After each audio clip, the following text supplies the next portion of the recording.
नमो अरहन्ताणं नमो सिद्धाणं नमो आयर्याणं नमो उवज्जायाणं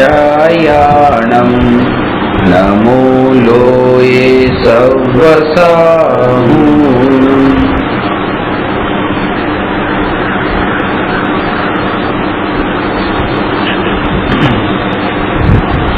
प्रश्न नंबर 264 पर चर्चा चाले छे। साधक जीव ने अस्थि नास्तिना ज्ञान थी शुं लाभ थाय? भेद ज्ञान विना साधक ने साध्यनी सिद्धि थई शकती नथी। अस्थि तथा नास्तिना भेद ने जाण्या विना भेद ज्ञान थई शकतुं नथी। તેથી સાધ્યની પ્રાપ્તિના ઈચ્છુક જીવ માટે અસ્થિ તથા નાસ્તિનું જ્ઞાન આવશ્યક જ નહીં પણ અનિવાર્ય છે। અસ્થિનો અર્થ છે સ્વ અને નાસ્તિનો અર્થ છે પર। સ્વ અને પર બંનેનું જ્ઞાન જરૂરી છે। અનુભૂતિ સ્વની થાય છે અને ભેદ જ્ઞાન સ્વ પર વચ્ચે થાય છે। એ ભેદ જ્ઞાન વિના અનુભૂતિ સંભવ નથી। એ ભેદ જ્ઞાનમાં સાધનાની ભૂમિકામાં તો સ્વ કરતા પર એ વધારે એના માટે ચિંતનનો વિષય બનતો હોય છે। એટલા માટે 12 ભાવનામાં આત્માનું ચિંતન કરવા કરતા અનિત્યપણાનું ચિંતન કરવાનો ઉપદેશ વધારે આપ્યો। પણ એ બતાવ્યું કે અનિત્યના ચિંતનમાં એવું ન અટકી જવું કે એ વાત ભૂલાઈ જાય કે નિત્ય આત્મા કોણ છે। એ અનિત્યનું ચિંતન જે ક્ષણે કર્યું એની સાથે પેરેલલ આ ધારા ચાલતી રહેવી જોઈએ। એટલે કે જ્યારે આપણે કોઈ વસ્તુ એમ કહીએ કે આ વસ્તુ ક્ષણિક છે તો એ ક્ષણિક છે એવું જેણે જાણ્યું એ આત્મા નિત્ય છે। આ વસ્તુમાં સુખ નથી તો સુખ નથી એવું જે જાણ્યું એ આત્મા સુખવાળો છે। એટલે એવી રીતે ભેદ બંને વસ્તુમાં સ્પર અને સ્વ વચ્ચે રીતે લેતું જવું। કારણ એનું એ છે કે એકલા જો પરમાં આમાં સુખ નથી આમાં જ્ઞાન નથી તો એમાં પાછા એવા ખૂંચી જવાય છે કે જેથી કરીને પોતાનું લક્ષ્ય જ ભૂલાઈ જાય છે કે આ સાધના જે હું કરું છું આ કોના માટે કરું છું। અને પછી અન્ય દર્શન થઈ જાય છે। એક આ અનિત્યપણાનું ચિંતન એ જૈન દર્શન નથી રહેતું કે જેમાં બંને વાત કે સ્વને પણ સાક્ષીએ રાખીને સ્વને ત્યાં શ્રદ્ધામાં રાખીને લક્ષ્યમાં રાખીને તમે આ સાધના કરો સ્વ પરના ભેદ જ્ઞાન। પ્રાથમિક ભૂમિકામાં એ ભેદ જ્ઞાન આગમના અભ્યાસથી ગુરુના ઉપદેશથી ને શાસ્ત્રના વાંચનથી થશે। પેલા અનુભવ નથી એટલા માટે વિચાર કરીને કે જે કીધું ખરેખર આ મારું સ્વરૂપ નથી કારણ કે આમાં જ્ઞાન નથી આમાં સુખ નથી એમ કરીને વિચાર કરીને થશે। અને પછી જે છે જ્યારથી આત્માની અનુભૂતિ થાય છે એ અનુભૂતિથી લઈને જે સ્વ અને પર વચ્ચેનો જે ભેદ જાણે છે એ ભેદ જાણે એ સહજ હોય છે। એટલા માટે એને અનુભવપૂર્વકનું ભેદ જ્ઞાન કીધું। ભેદ જ્ઞાનના 2 પ્રકાર, એક અનુભવ વિનાનું જે આગમ પ્રમાણથી કરવામાં આવતું ભેદ જ્ઞાન અને બીજું અનુભવ પ્રમાણથી જે આત્માની અનુભૂતિ પછી સહજ ધારા રૂપે ચાલતું એવું ભેદ જ્ઞાન। જે ભેદ જ્ઞાન માટે વિચાર ન કરવો પડે એ સહજ ભેદ જ્ઞાન છે।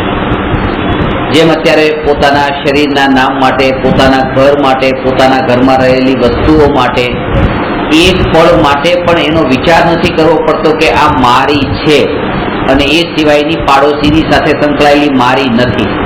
એ જેમ ધારા બની ગઈ છે એવી ધારા જ્ઞાનીને વર્તતી હોય છે હું આત્મા છું એ માટે અને આત્મા સિવાય બધા પર હું નથી એ માટે। એ ધારા સહજ છે એનો વિચાર નથી કરવો પડતો। જ્યારે વિચાર કરવો પડે ત્યારે સમજવું કે આ શ્રદ્ધાની નબળાઈ છે। વિચારનું પરિપૂર્ણ પાકી જવું એનું નામ જ શ્રદ્ધા છે।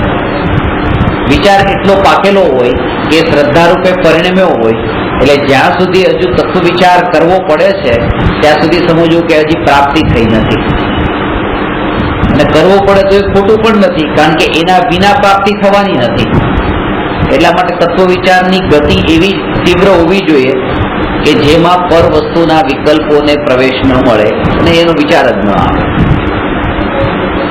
જ્યારે પણ આપણે કોઈ વ્યક્તિને જોઈએ છે તો એને દેખતા જ આપણને એમ લાગે કે આ કાળો છે, આ રૂપાળો છે, આવો છે, આવો છે. એના શરીર ઉપર દ્રષ્ટિ જાય તો એના શરીરના રૂપરંગ જ આપણને પહેલા દેખાય છે. એની સાથે આપણે કઈ પ્રયોજન નથી, કોઈ સંબંધ બાંધવાનો નથી, તો પણ આપણને રૂપ તો એવું જ દેખાય છે. તો એનું મૂળ કારણ શું? એનું મૂળ કારણ શું?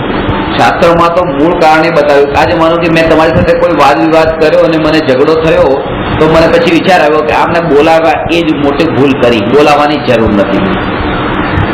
કે બોલાવવાથી આ ઝઘડો થયો છે. શાસ્ત્રમાં કોઈ પણ પાપ કે જેટલા પણ વિવાદ, એ બધાનું મૂળ કારણ એ બતાવ્યું કે આ કશાય થયો, આ પાપ થયું, આ અધર્મ થયો. એનું મૂળ કારણ એ છે કે એ કાળે જ્યારે આ થયું, એ કાળે તમે પોતાના આત્મામાં સ્થિર નતા.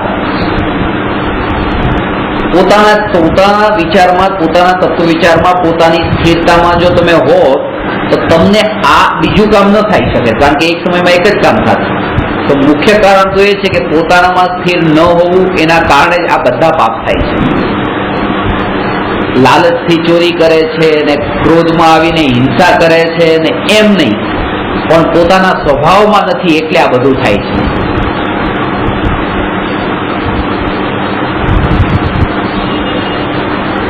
ખાલી આપણે એક બંધ રૂમમાં રહીએ અને 1 મહિના સુધી બહાર ન નીકળીએ, બિલકુલ અંદર જ, બહારનું જોવાનું નહીં, બહારનું દેખ્યું નહીં, બહારનો વિચાર પણ નથી આવ્યો, અને પૂરેપૂરા અંદરના વિચારોમાં, અને 1 મહિના પછી અનુભવ નથી થયો આત્માનો, ખાલી આ રૂમમાં બંધ રહ્યા છે. અને 1 મહિના પછી જયારે બહાર નીકળીએ તો એ બહારની દુનિયા ને એ 1 મહિનાનો જે કાળ વિતાવ્યો એમાં એટલું મોટું અંતર લાગશે, એમ લાગશે હું ક્યાં આવી ગયો, આ શું છે બધું. એક સાધારણ દ્રષ્ટિએ પણ જો એક અંદરમાંથી બહાર આવે છે તો એને એટલો મોટો ભેદ દેખાય છે. તો જે આ અંદર જાય આત્મામાં અને એ અંદરથી જયારે બહાર આવે છે ત્યારે એને આ એટલે જ્ઞાનીનું અંતરનું જગત ને બહારનું જગત બેનું જુદું જુદું હોય છે, ભેદ પડી ગયો છે. એ સ્વથી આ સ્વની અસ્થિ ને પરની નાસ્તિ, એ ભેદ જ્ઞાન છે. જૈન દર્શન વસ્તુના અસ્થિ નાસ્તિ, એક અનેક, નિત્ય અનિત્ય વગેરે અનેક ધર્મોનો એક સાથે સ્વીકાર કરે છે.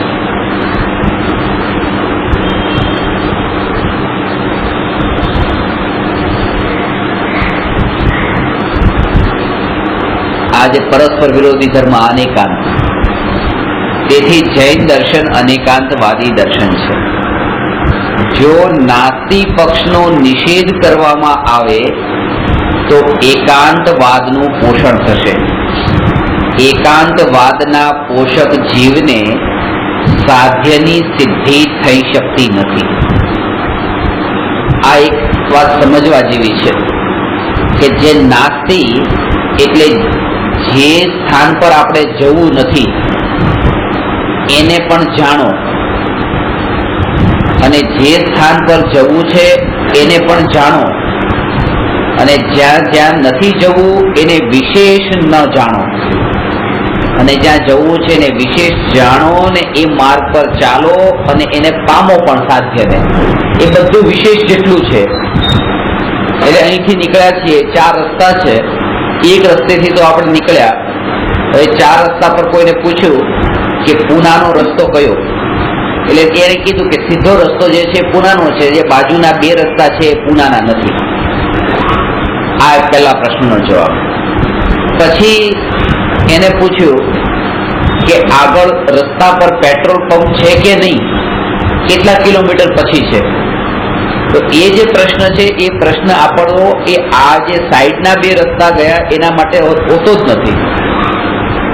એટલે કહેવાનો અર્થ એ કે પહેલા તો સામાન્ય પ્રશ્ન થયો કયો પૂનાનો છે, કયો રસ્તો પૂરાનો નથી. અને હવે જે વિશેષમાં જઈએ છીએ એ વિશેષમાં એમાં જઈએ છીએ જેમાં જવાનું છે, જેમાં નથી જવાનું એના વિશેષમાં નથી જતા. એટલે એ રીતે કે સ્વને તો જાણે અને પરને પણ જાણે, અને સ્વના અંદર ડિટેલમાં જાય, પરની ડિટેલમાં ન જાય.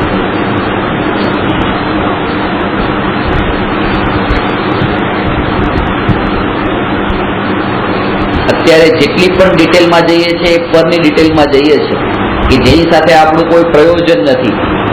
એક ક્ષણમાં જે સંયોગો પલટાઈ જાય છે એ સંયોગાધીન દ્રષ્ટિ પેલા ટાળવાનો ઉપદેશ. ગઈકાલે જેમ શરીરની વાત કરી કે આ શરીર કીધું કે એક બસના અંદર કોઈ બેઠો એટલે બસને રંગ રોગાન કરવા લાગે તો એ મૂર્ખતા લાગે કે બસમાં 20 મિનિટ સફર કરવી છે ને આપણે એને માની લઈએ કે બસ હું તો આમાં હંમેશા માટે સફર કરવાનો છું, એમાં એકત્વ કરવા લાગે. આ શરીર માટે એવું લાગતું જ નથી ને. આપણે જયારે શરીર ઉપર દ્રષ્ટિ જાય છે, સવારે ઉઠીને પહેલા એક દર્પણમાં એકવાર જોઈ લઈએ છીએ. ઉઠતા વેત દર્પણમાં એ એકવાર જોવાની જે આદત છે હવે એ બદલાવી નાખો. આ પ્રેક્ટિકલ એ બંધ જ કરી દો. સવારે ઉઠીને દર્પણમાં જોવાનું નહીં. તમને એમ લાગે જોયું શું કર્યું? એ શું કર્યું નહીં, આ દેહની વૃત્તિને પોષી છે. હું દેહ જ છું અને દેહનું ધ્યાન રાખવું જ જોઈએ, કારણ કે આ હું છું એ વૃત્તિને આ પોષીએ છે. ભલે બહાર નીકળીએ ત્યારે જોયા વગર ન જઈએ એટલું તો હજી નથી થઈ શકતું, પણ સવારે ઉઠીને જેમાં કઈ પ્રયોજન જ નથી, પાછું 2 કલાક પછી નાવા જ જવાનું છે, પણ તો ઉઠીને એકવાર દર્પણ ઉપર જે દ્રષ્ટિ જાય છે એ આપણા શરીરની વૃત્તિને પોષીએ છે અને એ સંસ્કાર દ્રઢ થાય છે. પાછા આપણને પકડમાં નથી આવતા. અત્યારે એમ લાગે કે આ ઘરમાં રહીએ છીએ, ઘર મળ્યું છે, ઠીક છે, અત્યારે જતું રહે છૂટી જાય તોય ઠીક છે, અમને કોઈ ફરક નથી પડતો. એ ફરક નથી પડતો એમ નહીં, એ ફરક પડે છે જે એ પકડમાં અત્યારે નથી આવતો, જે સંસ્કારમાં અંદર ગરબાયેલો છે, જે બહાર આવતો નથી. એ ત્યારે ખબર પડે છે કે જયારે કોઈ બીજી ગતિમાં બીજી જગ્યાએ જ્યાં જન્મ થાય ત્યાં એની જે સંયોગો જે તૈયાર થાય ત્યાં ખબર પડે કે હવે ત્યાં કેવી રીતે રહી છે.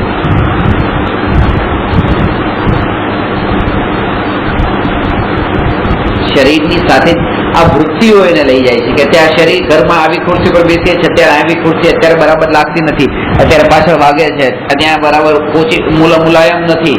આ બધું જે છે અહીંથી આવતા ભાવમાં જન્મ તો વૃત્તિઓ તો આની આ જ જવાની છે. શરીર ભલે આ નહીં જાય. એટલા માટે ત્યાં પણ સારું ખરાબ ને સુખ ને દુઃખ ને એ વિકલ્પો ચાલુ રહેવાના છે. એટલે એકાંતવાદના પોષક જીવને સાધ્યની સિદ્ધિ થઈ શકતી નથી.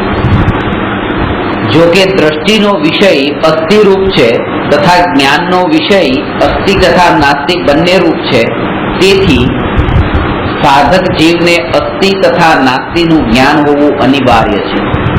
આમાં શું બતાવ્યું? જ્ઞાનનો વિષય અને દ્રષ્ટિનો વિષય. આ સમજો સૂક્ષ્મ રૂપે.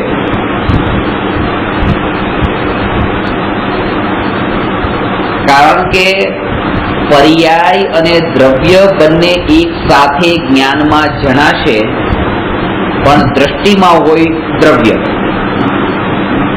એટલે જેમ કે ચોખા વીણતા કાંકરા ફેંકે તો એમ કે ચોખા ઉપર દ્રષ્ટિ, આ દ્રષ્ટિ ચોખાની વાત છે. અને કાંકરા અને ચોખા જણાય છે બે, જ્ઞાનનો વિષય બંને છે, દ્રષ્ટિનો વિષય એક છે.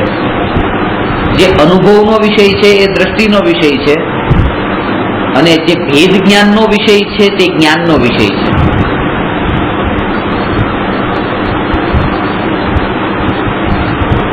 હવે એ દ્રવ્યને અને પર્યાયને જુદા કરવાનો પ્રયત્ન કરીએ, જુદા કરી ન શકાય.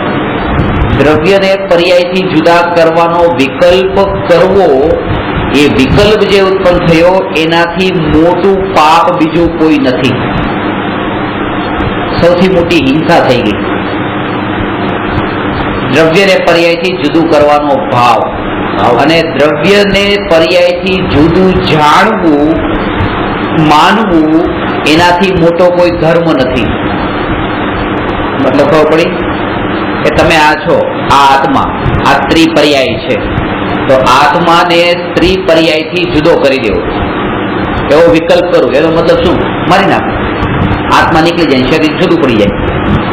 દ્રવ્યને એની જે અત્યારની વર્તમાન પર્યાય છે એનાથી જુદું કરવાનો જે વિકલ્પ, એ હિંસા છે, એનાથી મોટું કોઈ પાપ નથી. અને આ દ્રવ્ય છે એને એની અવસ્થાથી જુદો જાણી લઉં કે આ ભગવાન આત્મા છે, આ સ્ત્રી નથી, તો એ સમ્યક દર્શન થઈ ગયું. આનાથી મોટો કોઈ ધર્મ નથી. કરવાનો જે ભાવ છે આ બહુ હિંસાનો ભાવ છે, જાણવાનો ભાવ છે એ અહિંસાનો ભાવ છે. આ કર્તૃત્વ બુદ્ધિ નો બોજો જે છે કરવા વાળાને જે અંદરમાં પડ્યું એના વગર એમ ન લાગે કે કઈક જીવન છે. કારણ કે એટલે જ તે કે આત્માને જાણશું, ચલો એક વાર જાણી લીધો, કોઈ વસ્તુ નથી જાણી. મેં હવે તમે કીધું કે આ જોઉં તો જાણો તો, હવે અંદર જોઈ લીધું, જાણી લીધું, જાણ્યું, હવે શું કરવાનું? એવી રીતે ઘણા પ્રશ્ન પૂછે કે આત્માને નથી જાણ્યો, હવે જાણ્યું, ચલો એક દિવસ આખો દિવસ બેસીને જાણી લીધો, પણ પછી અનંતકાળ સુધી શું કરવાનું?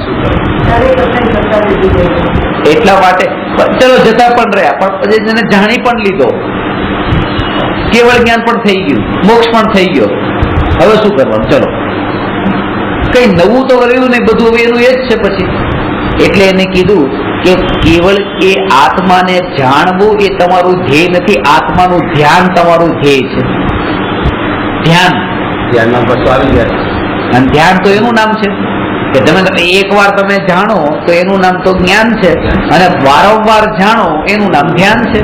એટલે તમે જો જ્ઞાન કરવાનું કહીશ તો તમને એમ લાગશે, જો જ્ઞાન કરવાનું, પછી આગલા સમયે જ્ઞાન કરવાનું, પછી આગલા સમયે જ્ઞાન કરવાનું, પછી આગલા સમયે જ્ઞાન કરવાનું, તો અનંત પર્યાયમાં જ્ઞાન જ્ઞાન જ્ઞાન એ બહુ મોટો બોજો બની જશે. એટલે એને કીધું કે ધ્યાન કરવાનું, એટલે પછી એ બધું એકમાં આવી ગયું. કારણ કે ધ્યાન એનું નામ છે જેમાં બધી પર્યાયો ગર્ભિત છે. એ જ છે કે પહેલા સમયની પર્યાયમાં જે જણાવ્યું, બીજા સમયની પર્યાયમાં પણ એ જ જણાવ્યું, ત્રીજામાં પણ એ જ જણાવ્યું. જ્ઞાનનું રિપીટેશન એનું નામ ધ્યાન છે. જ્ઞાનનું પુનરાવર્તન, એક જે જ્ઞાન જાણ્યું, બીજા સમયે પણ જાણ્યું, ત્રીજામાં પણ જાણ્યું, એ જાણવાનું રિપીટેશન એનું નામ ધ્યાન. એકવાર જાણવાનું નામ જ્ઞાન, અને વારંવાર જાણવું એનું નામ ધ્યાન. એટલે મેં તમને જાણ્યા.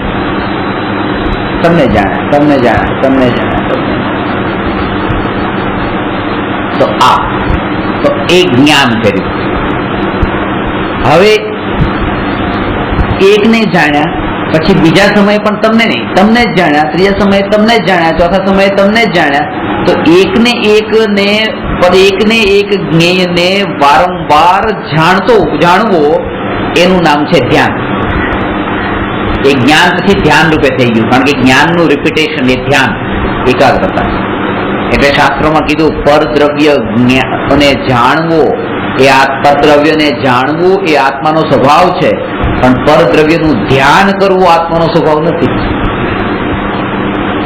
એ જાણ્યું ત્રીજાને જાણ આમ સહજ છે, પણ એમાં જાણતા એટલે કોઈ સુંદર સ્ત્રી છે, સુંદર સ્ત્રીને એકવાર જાણી પછી આમ નજર ફેરીને બીજાને જાણે, ત્રીજાને જાણે, વાંધો કઈ નથી, ઝઘડો નહીં થાય. પણ એને જાણો, પછી પાછું એને જ જાણો, ત્રીજી વાર એને જાણો, ચોથી વાર એને જાણો, એમ નામ જો જોતા ઉભા રહી જાવ ત્યાં ઝઘડો થવાનો છે, મારે ખાવ.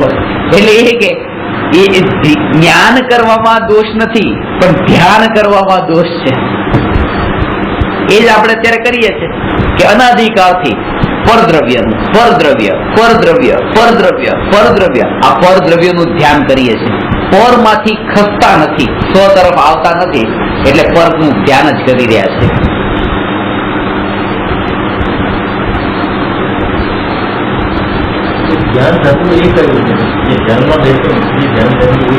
એક જ વિધિ છે.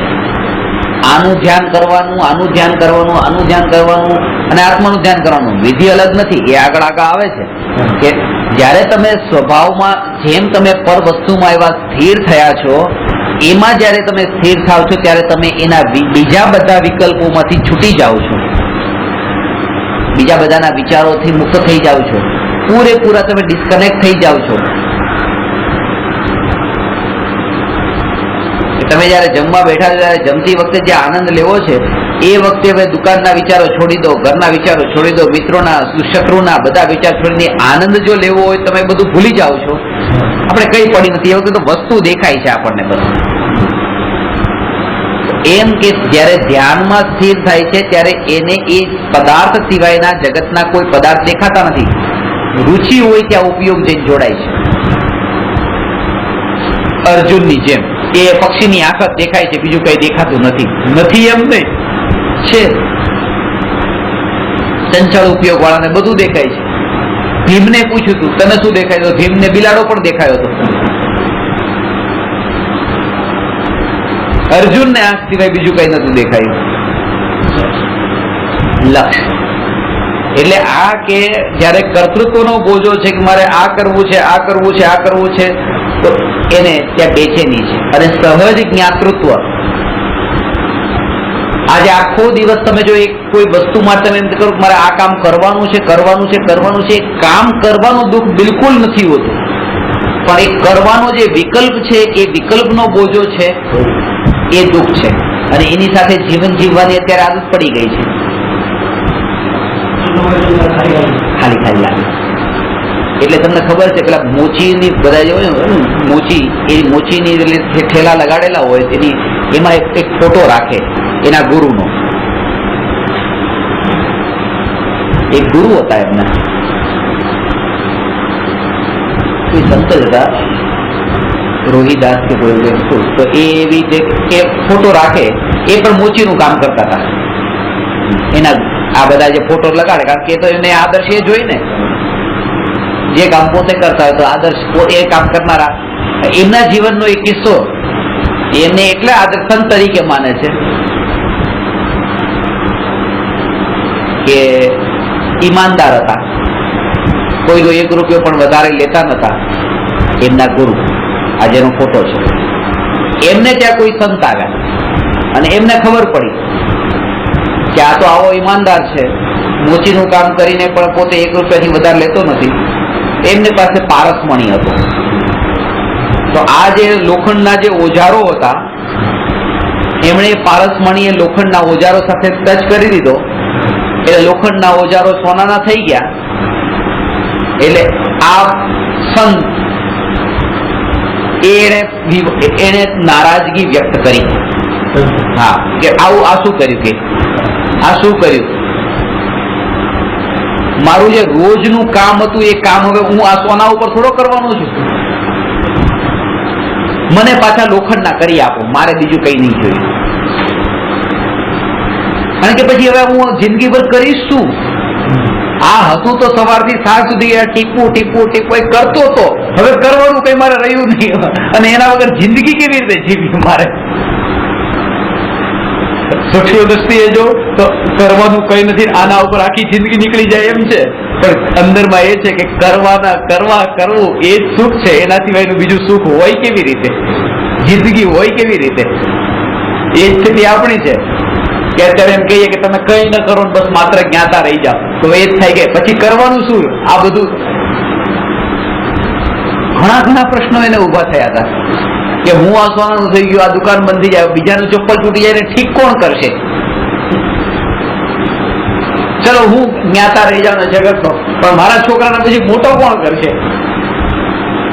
ઘરમાં બધી વસ્તુ લાવશે મૂકશે કોણ? હું જો જ્ઞાતા બની જાઉં તો એને એમ લાગે છે કે આ જ્ઞાતાપણું અને આ ઘરનું સંચાલન એ પરસ્પર વિરોધી કામ છે. જેમ એક જ્ઞાનમાં 2 તલવાર ન આવે એમ ઘરમાં વસ્તુને લાવી મૂકવી અને જ્ઞાતા રહેવું આ 2 એક સાથે ન થઈ શકે. એટલા માટે એને એમ લાગે છે કે જો હું જ્ઞાતા રહીશ તો આ બધું કરશે કોણ? પણ જો એને ખબર પડે કે આ 2 જ્ઞાને અલગ છે, 2 તલવારે અલગ છે, આમાં વાંધો નથી, કારણ કે જે વસ્તુ ઘરની વાત છે તો ઘરનું પરિણમન એ એનું કાર્ય છે, આત્માનું પરિણમન આત્માનું કાર્ય છે.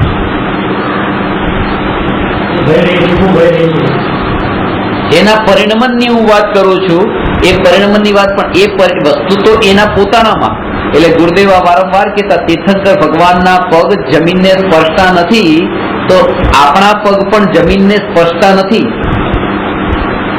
તીર્થંકર ભગવાનના ચરણ જમીનથી અધ્ધર હોય, કે 4 હાથ અધ્ધર હોય, જમીનને ન સ્પર્શે. તો કે આપણા પગ પણ જમીનને નથી સ્પર્શતા.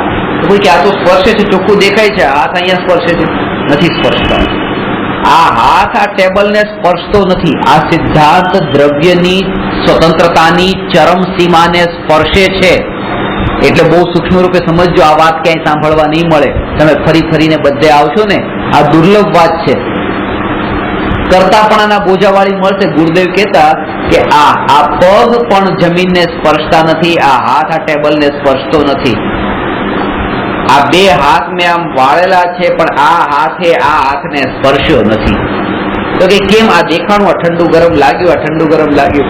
તો કે આ હાથના જે પરમાણુઓ છે એ પરમાણુ અને આ ટેબલના જે પરમાણુઓ છે એ પરમાણુ, હાથના પરમાણુઓ આ હાથમાં જ છે, ટેબલના પરમાણુઓ ટેબલમાં જ છે. હાથના પરમાણુનો ઉત્પાદ, હાથના પરમાણુનો વ્યય અને હાથના પરમાણુનું દ્રવ્ય, આ ઉત્પાદ વ્યય અને દ્રવ્ય આનું જે કાર્ય એ આમાં જ છે, આમાં નથી. અને આનું જે ઉત્પાદ વ્યય દ્રવ્યનું કાર્ય એ આમાં છે, એ આમાં નથી. અત્યારે પણ આનું કામ આમાં થઈ રહ્યું છે, આ ટેબલનું કામ ટેબલમાં થઈ રહ્યું છે. પ્રત્યેક પરમાણુ પોતે પોતાનામાં રહીને જ પોતાનું કાર્ય કરે છે, બીજામાં જઈને કાર્ય કરતો નથી. એટલે એક પરમાણુ બીજામાં મળતો નથી એમ નહીં, પણ એને સ્પર્શતો પણ નથી. હા, હવે જો તમે વિચાર કરો કે એ સ્પર્શતો નથી,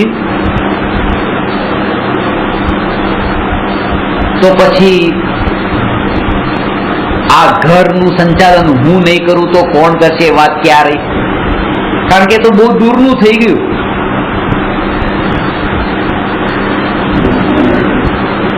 આ વિકલ્પના અંદર ગાને આપણે દુઃખી થતા હોઈએ છીએ કે હું નહીં કરું તો કોણ કરશે, હું નહીં કરું તો કોણ કરશે.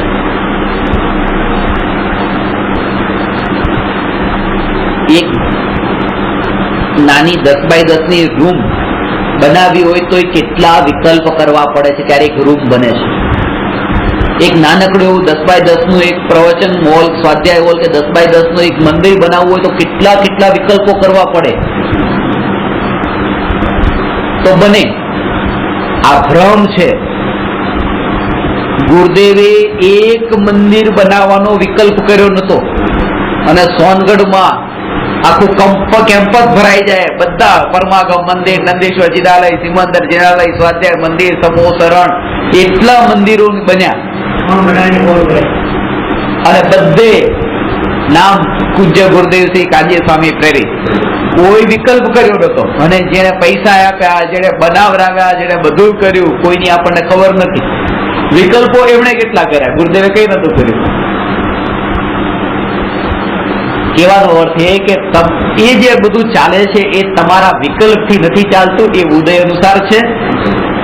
ગુરુદેવ પોતાની સાધના કરતા.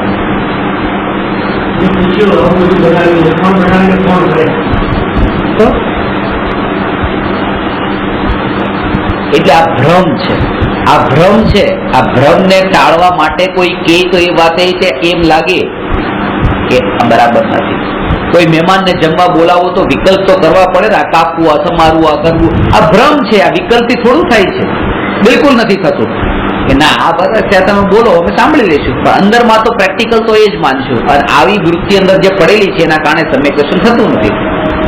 કારણ કે આનો વિચાર જ નથી કરતા કે આવું પ્રેક્ટિકલમાં ચલો એક વખત જોઈ તો જોઈએ, એક વખત જોઈ તો જોઈએ કે આમાં મારું કેટલું ચાલે છે. અરે 20 દાણા દાળ ભાતના છે, ભાતના 20 દાણા છે, તમે હાથથી લીધા અને સીધા 18 દાણા આવ્યા, 2 દાણા પડ્યા રહ્યા. તમારો ભાવ નતો, તમારો વિકલ્પ નતો કે 20 દાણા લઈ લો, 2 દાણા મૂકવાનો વિચાર હતો. એ પછી 18 લીધા અત્યારે આ કોળિયામાં, 2 લીધા પછી બીજા કોળિયામાં, એમાં પણ પાછો એક આવ્યો ને એક ન આવ્યો, એટલે એક ખાઈ લીધો, પછી પાછો બીજા ત્રીજા કોળિયામાં પાછો એક લીધો. આવું શું કામ કરવું પડે છે? 20 દાણા લેવા છે તો લઈ લો ને. પણ કહેવાનો અર્થ એ છે કે 12 વાગે 2 મિનિટ ને 2 સેકન્ડે એ જયારે 18 દાણા આવવાના હોય, 4થી સેકન્ડે 1 દાણો આવવાનો હોય, 6થી સેકન્ડે પાછો 1 આવવાનો હોય, તો તમારી તાકાત નથી કે બીજી સેકન્ડે તમે 20 દાણા લઈ લો. એનો કાળ એ વખતેનો જ છે, 18 દાણાનો જ છે. ભલે વિકલ્પ તમે કરી દો 20 દાણાનો.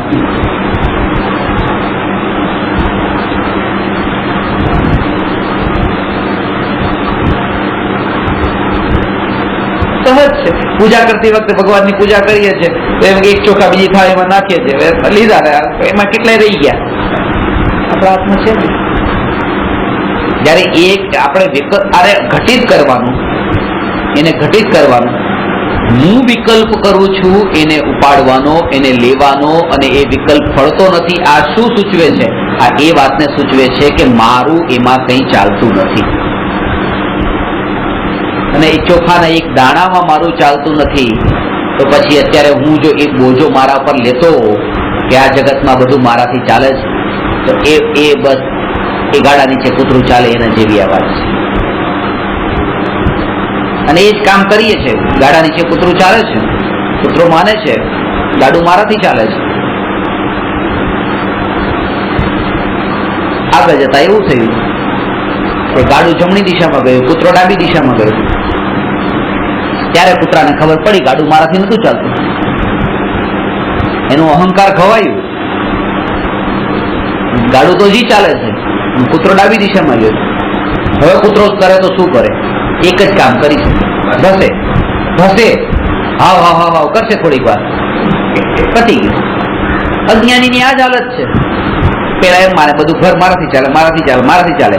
ક્યારેક વિકલ્પ કોઈ ઊંધો હોય અને ઘરનું પરિણામ કંઈક ઊંધું થાય, બસ ભસે છે, હાવ હાવ કરે છે. આમ કેમ થયું, આમ કેમ થયું, આમ કેમ થયું, આમ કેમ થયું.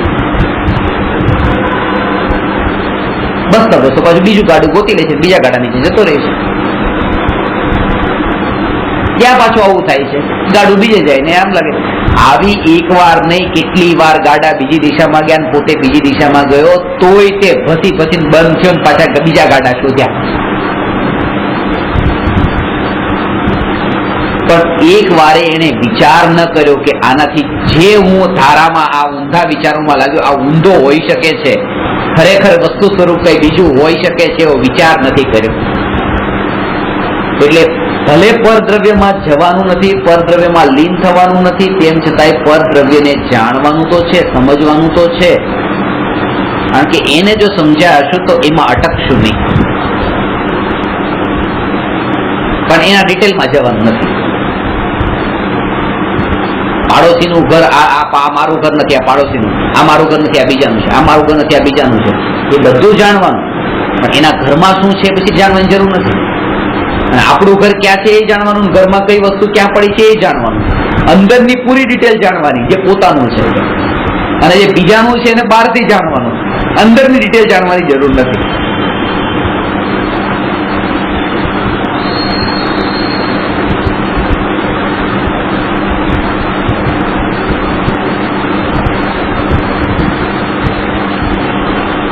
તેથી સાધક જીવને અસ્થિ નાસ્તિનું જ્ઞાન હોવું અનિવાર્ય છે. અસ્થિ શબ્દનો અર્થ આત્મા, નાસ્તિ શબ્દનો અર્થ સમસ્ત પર પદાર્થ સમજવો જોઈએ નહીં. અસ્થિ અર્થાત વિવક્ષિત કોઈ એક પદાર્થનું સત્પણું, ને નાસ્તિ એટલે અવિવક્ષિત પદાર્થનું અસત્પણું. આ એનાથી સૂક્ષ્મ સ્થૂળ દ્રષ્ટિથી એમ કહો કે આ શરીર તે અસ્થિ ને પર તે નાસ્તિ. હવે આ વસ્તુથી તમે લો અસ્થિ નાસ્તિ, તો આ વસ્તુ એ પોતે પોતાના માટે પછી અસ્થિરૂપ છે, અને પછી એ વસ્તુની અપેક્ષાએ હું આત્મા નાસ્તિરૂપ છું. એમ પણ છે, કારણ કે વસ્તુ પોતે પોતાના માટે જો અસ્થિરૂપ હોય તો એના માટે પછી જેટલા પણ બીજા પદાર્થો છે એ નાસ્તિરૂપ થયા. પર પદાર્થની અપેક્ષાએ આત્મા નાસ્તિ સ્વરૂપ છે. જો નાસ્તિ પક્ષનો નિષેધ કરવામાં આવે તો પર પદાર્થની અપેક્ષાએ આત્મા નાસ્તિરૂપ હોવાથી આત્માના નિષેધનો પ્રસંગ આવશે. નાસ્તિને પણ જાણવાનું છે. અત્યારે આ શરીરને જાણવાનું કીધું કે આ શરીર મારું નથી. આત્માને તો જાણું હું છું, પણ આ શરીર કારણ કે દેખાય તો એ જ છે. એનું પરિણમન જોવું, એના પરિણમનને જાણો, અને એ પરિણમન મારું નથી. એટલે એની જે ક્રિયા થાય છે કે ઉપવાસ કર્યો, પેટમાં આહાર ન ગયો, એકાસનું કર્યું, પછી એવી રીતે એક જગ્યાએ બેસીને ધ્યાન કર્યું, તપસ્યા કરી, તો શરીરને તડકામાં તપાવ્યું, કસ્યું, આ જે કંઈ પણ શરીરની ક્રિયા છે, આ ઘણા બધા કામ તો સારા છે, પણ જ્યાં અંદરમાં એ ભાવ છે, અંદરમાં એ ભાવ છે કે આ હું છું, એટલે જેટલી પણ ક્રિયા કરી, કેટલી કેવી ક્રિયા, મુનિ ધર્મ પાળીને પણ 28 ગુણને પાળીને પણ ભેદ જ્ઞાન વગરની એ બધી ક્રિયા પછી ચોકડી મુકાઈ જાય છે. થોડોક તો ફાયદો થાય ને એનાથી, થોડોક તો ફાયદો થાય ને. આપણા કરતા તો થોડું સારું ને. એ પૂરેપૂરી ચોકડી મુકાઈ જાય છે. સુગતિ તો થાય ને, ચલો દુર્ગતિ ન થાય, સુગતિ તો થાય ને, કે સુગતિ પણ ન થાય, કારણ કે શાસ્ત્રોમાં તો સુગતિ કીધી છે, મોક્ષને ને ચારે ચાર ગતિને દુર્ગતિ કીધી છે. દેવ ગતિ દુર્ગતિ છે, મનુષ્ય ગતિ દુર્ગતિ છે, એક મોક્ષ સુગતિ છે. કારણ કે બધું કર્યું. એક વ્યક્તિ ઉપર કેસ ચાલતો હતો, એટલે કોર્ટમાં એને બોલાવ્યો. એને બોલાવીને એનું બહારનું રૂપ તો એવું ખૂંખાર દેખાતું હતું, એટલે બહુ મોટો અપરાધી લાગતો હતો. પણ એને પૂછ્યું કે બોલ, તે કોઈ હિંસા કરી છે? જજે પૂછ્યું તો કે ના, ક્યારેય નથી કરી. હિંસા નથી કરી. દારૂ પીવે છે? ના. જુગાર રમે છે? ના, નથી. ચોરી કરે છે? આજ સુધી ચોરી કરી? ના, મેં કઈ નથી. કોઈ પરસ્ત્રી સાથે તે સંબંધ રાખ્યો, વ્યભિચાર કર્યો? એ પણ નથી કર્યો. કોઈ સાથે વિશ્વાસઘાત કર્યો, કોઈને છેતર્યા, ઠગ્યા?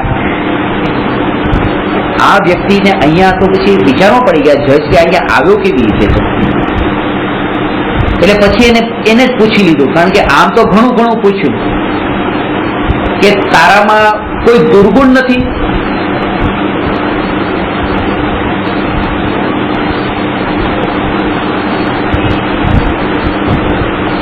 ત્યારે એને તરત કીધું કે હા સાહેબ, મારામાં એક દુર્ગુણ છે, હું ખોટું બોલું છું. હું ક્યારે સાચું નથી બોલતો, આ મારો દુર્ગુણ છે. એનો મતલબ શું થયો? એ એક અપરાધ નથી. એ જેટલી પણ તારી બધી ઉપર ચોકડી લાગી ગઈ. આ એ જ સ્થિતિ છે. અમે એકાસના કરીએ છીએ, 4 હાથ જમીન દેખીને ચાલીએ છીએ, અમે આવા કપડાં પહેરીએ છીએ, અમે ઘર છોડી દીધું છે, હવે અમે આમે એ બધું, પણ અમે આ શરીરને પોતાનું માનીએ છીએ. એ પોતાનું માનીએ છીએ ત્યાં બધી ચોકડી લાગી ગઈ. જેટલી લિસ્ટ બતાવી હતી ને, આ મૂળ ગુણની ને મહાવ્રતની ને બધી, કારણ કે મૂળમાં જ ભૂલ કરી. જેનાથી ભેદ જ્ઞાન કરવાનું તો એનાથી ભેદ જ્ઞાન ન કરીને એના સાથે તો એકત્વ રાખ્યું છે. એકત્વ રાખીને એની સાથે ધારા પણ એની એવા પ્રકારની જ બનેલી છે.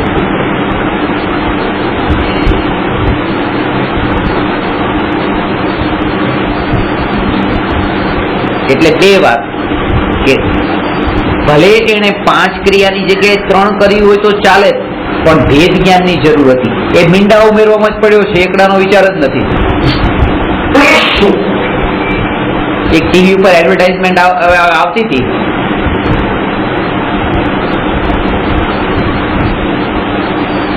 મને બરાબર યુક્તિ તર્ક વાળી લાગી. બરાબર કે એક છોકરો છે,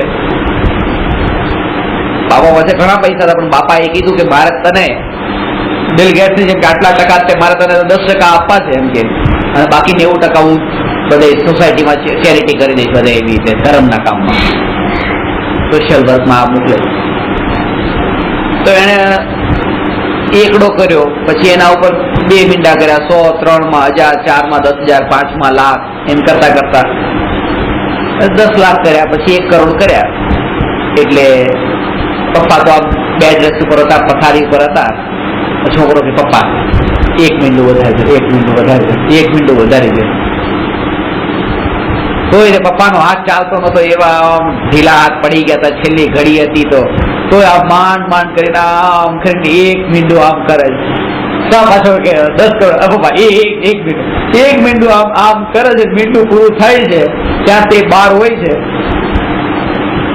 તો ત્યાં ઝાડની નીચે ખાટલો ઢાળેલો હોય છે, તો એ ઝાડ ઉપરથી એક પક્ષી ચિતરે છે, એ એકડા ઉપર જ સીધો ચિતરે છે, અને આ પપ્પા જતા રહે છે કે લો ફટી ગયો. કેટલાય મીંડા ચડાવડાવ્યા, પણ એ એકડા ઉપર જ તે ચિત્રું બધું જતું રહ્યું.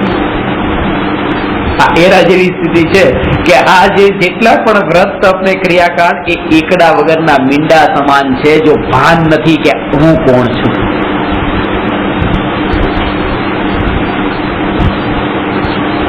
અને એની લાલચ વધતી જાય છે, જેટલા પર હજી 1 મીંડું વધી જાય, હજી 1 મીંડું વધી જાય, એ લાલચ વધતી જાય છે. એકડાની ફિકર નથી થતી કે એકડો સેફ છે કે નથી ભાઈ. તો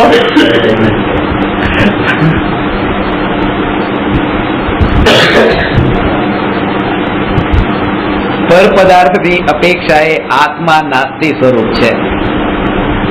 જો નાસ્તિ પક્ષનો નિષેધ કરવામાં આવે તો પર પદાર્થની અપેક્ષાએ આત્મા નાસ્તિ સ્વરૂપ હોવાથી આત્માનો નિષેધનો પ્રસંગ આવશે. કારણ શું નીકળ્યું? આ સાર છે, સાંભળજો આ પ્રશ્નનો. અસ્તિ તથા નાસ્તિના યથાર્થ જ્ઞાન અને સમજણથી અપૂર્વ ભેદ જ્ઞાન પ્રગટ થાય છે.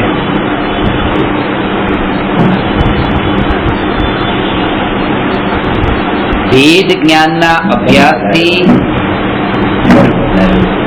આત્મજ્ઞાન તથા કાળાંતરે કેવળ જ્ઞાન પ્રગટ થાય છે.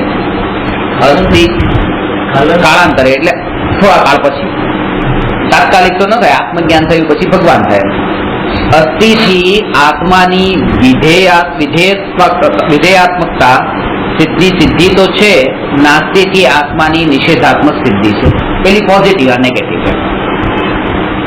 આ રીતે જો કે આત્મા અસ્થિરૂપ છે અને પર પદાર્થની રીતે જો તો આત્મા નાસ્તિરૂપ છે. ખાસ વાત હવે આનો સાર હું તમને એ બતાવી દઉં એ છે કે ક્યારેય પણ પર પદાર્થમાં અપ્રયોજનભૂત, આ તમારા માટે ખાસ એટલા માટે કારણ કે તમારી એ બુદ્ધિ એવી નથી, જ્ઞાન એવું નથી કે તમે તર્ક અને યુક્તિના અંદર તમે ઊંડા પડીને એના અંદર બધું સમાધાન કરો. એટલા માટે અપ્રયોજનભૂત વિષયોમાં પ્રવર્તન ન કરવું. કેમ? કારણ કે એની તમને લગામ નહીં રહે. લગામ કંટ્રોલ નહીં રહે. હવે આપણે એક વિવાદ કરીએ કે એક ડિબેટ કરીએ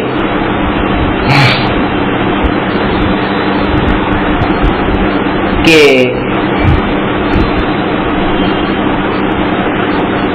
ભક્તામર સ્તોત્રમાં 44 શ્લોક હતા કે 48 શ્લોક હતા? ચાલો,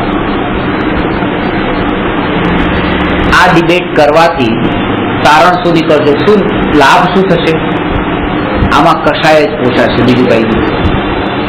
એટલે એ કીધું કે અપ્રયોજનભૂત વિષયોમાં અત્યારે એવી ક્ષમતા નથી, આપણું અજ્ઞાન છે, એટલા માટે એમાં પડવું નહીં અને પહેલો વિચાર પોતાનો કરી લેવો.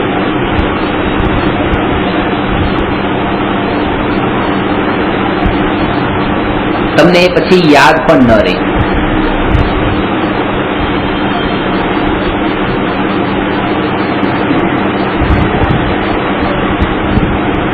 જો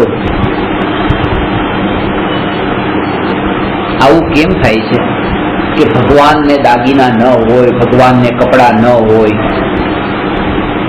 એ ભૂલ આપણી છે. જે પહેરાવે છે એમની ભૂલ નથી, ભૂલ આપણી છે. જેમ હું તમને એમ કહું કે હિન્દુ મતમાં આવી રીતે રામને ને કૃષ્ણને ને એવી રીતે રૂપ બધા રાસલીલાને પરિગ્રહ વાળા ને સ્ત્રી વાળા ને એવા રૂપમાં ભગવાનને મંદિરમાં સ્થાપ્યા છે. તમને એ જેટલો ખેદ થતો હોય એના કરતા વધારે ખેદ મહાવીર ભગવાનને કપડા પહેરાવી દીધા એમાં વધારે થાય. પણ એનું એક જ કારણ છે કે તમે રામ અને કૃષ્ણને અન્ય મત જાણી લીધું છે, એટલા માટે અન્ય મતમાં આવવું હોય. પણ આને પોતાનો જૈન મત જાણ્યો છે એટલા માટે અહીંયા આવવું કેમ? પણ ટોડરમલજી કહે છે અમે એને પણ અન્ય મતનું નિરાકરણ જે 5મા અધિકારમાં કરીએ છીએ ને એ ચેપ્ટરમાં જ એને રાખી દઈએ છીએ. એટલે અમને બહુ વધારે તકલીફ નથી પડતી કે આવું કેમ કરે છે. હા, અમે અન્ય મતમાં માની લીધા, એ જૈન મત નથી. એવું હોય તો કેવી રીતે? સીધી વાત.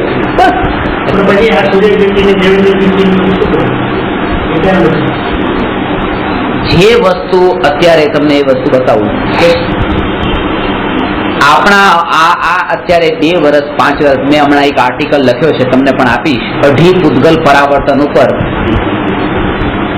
અત્યારે વાળ તમારા ખરી જાય જો તમને ભાવથી સ્પર્શી જાય ને તો એ આર્ટિકલ અઢી પૂતગલ પરાવર્તનનો જે કાળ છે એ કાળમાં એ જે આટલો જે મનુષ્યનો અવતાર મળ્યો ને એમાં આટલા વર્ષ તો નીકળી ગયા. હવે જે અત્યારે જે આટલા કિનારાના જે બાકી છે એમાં હવે જે આપણા વિચારો ચાલે છે એ કયા સંબંધી ચાલવા જોઈએ ને અત્યારે કયા સંબંધી ચાલે છે એ વિચાર કરવા જેવી વાત છે. એ પૂરેપૂરું જયારે અઢી પૂતગલ પરાવર્તનનું સ્વરૂપ સમજશો, એમાંનું પછી આ મનુષ્ય પર્યાયનો આટલો કાળ એ એક બિંદુ સમાન લાગશે અને એ બિંદુ સમાન કાળમાં વીતી ગયા છે કેટલો કાળ, એમાં હવે જે આ બાકી રહેલું બિલકુલ ઝીણું, પણ આગળ મોટી ખાઈ છે, આગળ મોટી ખાઈ છે પાછી નરકની ગોદની, પરિભ્રમણની, દુઃખની, કીડા મકોડા, માખી મચ્છર, એવી અવસ્થામાં એ બધી એ ખાઈ પડેલી છે.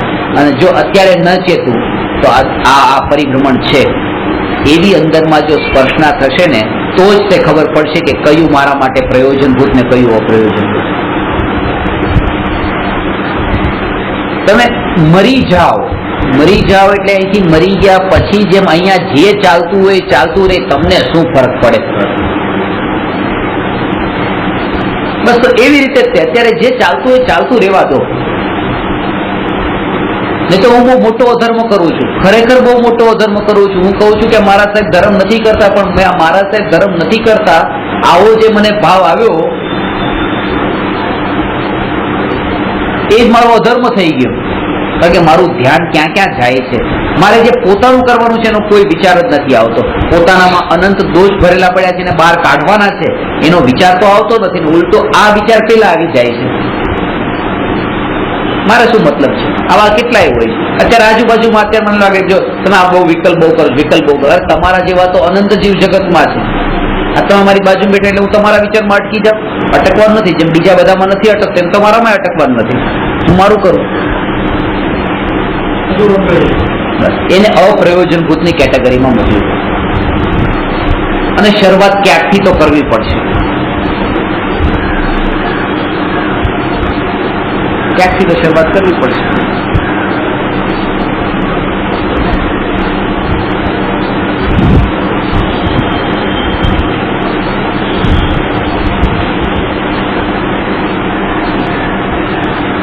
અભ્યાસ તો કરવો પડશે.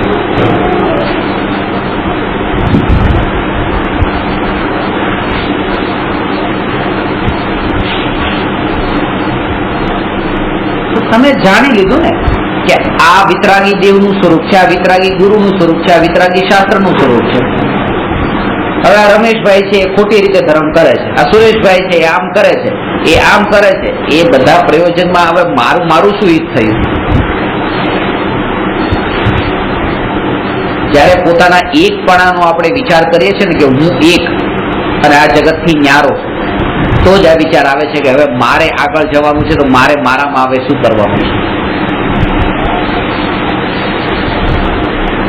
બહુ સૂક્ષ્મ વાત છે, બહુ સૂક્ષ્મ વાત છે કે વિતરાગી એવા વિતરાગી ભાવલિંગી સાધુની વાત નહીં, વિતરાગી એવા પરમાત્મામાં જયારે મારે અટકવાનું નથી તો આવા રાગી સાધુમાં અટકી મારે શું લાગશે?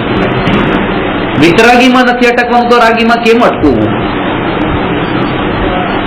જે અત્યારે અટકી જવાય, આપણને એમ લાગે ખરેખર આમ કેટલો માયાચાર થાય છે, કેટલું મોટું પાપ થાય છે, આ સાધુના નામે પૈસા કમાવાય, સાધુના નામે આ બધું થાય છે. એ બધું થાય પણ એ એટલે થાય છે કારણ કે હજી આપણે લક્ષ્ય નથી બદલ્યું.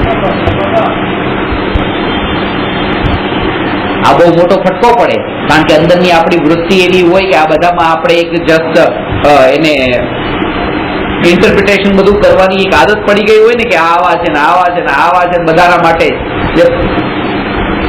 એટલા માટે બહુ મોટો ફટકો પડે અને નથી સાંભળવું.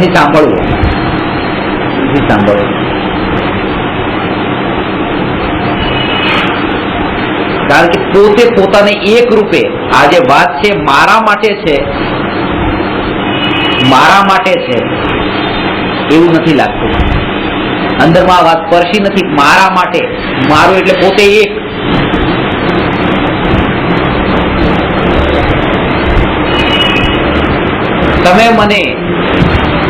તમે મને શરીર રૂપે નહીં જો, કારણ કે અત્યારે તમે શરીર રૂપે જોવો છો અને તમને જાત જાતના વિકલ્પો થાય છે. આ એક વાક્ય મેં તમને કીધું. હવે બીજા, પુષ્પાબેન તમે મને શરીર રૂપે નહીં જો, કારણ કે તમે મને શરીર રૂપે જોવો છો અને તમને કશાયની વિકલ્પ થાય છે. તરત જ લાગ્યું, અસર થઈ પોતાને. મને કીધું પેલા જનરલ વાત ચાલતી હતી જ્યારે એક નામ લઈને કહું ત્યારે એમ લાગે હે મને કીધું આ વાત. પેલામાં પોતાનું એવું અપમાન નથી લાગતું, આમાં અપમાન લાગે, કારણ કે નામ આવ્યું ને પોતાનું. મને ક્યાં વચ્ચે આમાં તમે લઈ લીધા એવું લાગે છે, એવું લાગે છે. કારણ કે એમ લાગતું નથી આ જેટલી વાત છે આ મારા માટે છે. પોતાને એક નથી રાખ્યા, તો જનરલ વાત કરે છે, જનરલ વાત છે. આ કોઈ કથા ચાલી રહી છે, આ તો મારી વાત એકલાની થોડી ને. એકલા ને અત્યારે લોકો પૈસા કમાય છે, પણ પૈસા કમાય પણ દાન નથી આપતા. અને રમેશભાઈ તમે પૈસા કમાવા પણ દાન નથી આપતા. હે કે મને કીધું આ પેલા કીધું જ તું, એમાં તમે નતા બેઠા. પણ લાગતું હતું કે અમારી વાત ચાલે બધા માટે કે છે, કોઈ બીજા માટે ચાલે છે. આ આત્માની વાત ચાલતી હોય ને ત્યારે ગુરુદેવ વારંવાર કીધા, જયારે હું આત્મા કહું ત્યારે આ બધાને તો એમ જ લાગે એક આત્મા કોઈ હશે જેની આ બધી વાત છે આત્મા. એમ નથી લાગતું મારી વાત કીધી, મને કીધું છે. એની સાથે એવી તન્મયતા નથી લાગતી જે વાત આવે છે એમાં. વિશેષતાથી એ ફરક પડે છે. એક નામ લઈને એમ કીધું તો એમ લાગે કે જો આ સીધી મને સ્પર્શી ગઈ.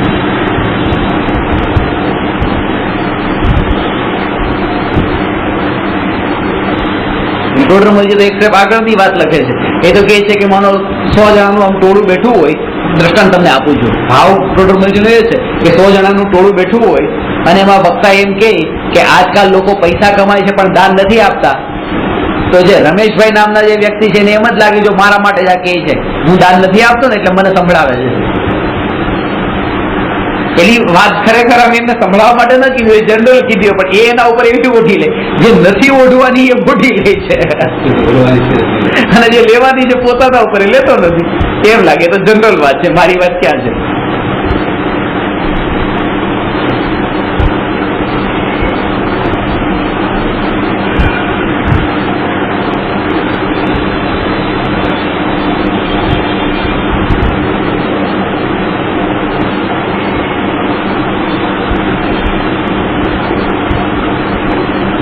વૈરાગ્ય અને ઉદાસીનતા જો હશે તો જ સમ્યક દર્શન થશે. ઉદાસીનતા વગર સમ્યક દર્શન નહીં થાય.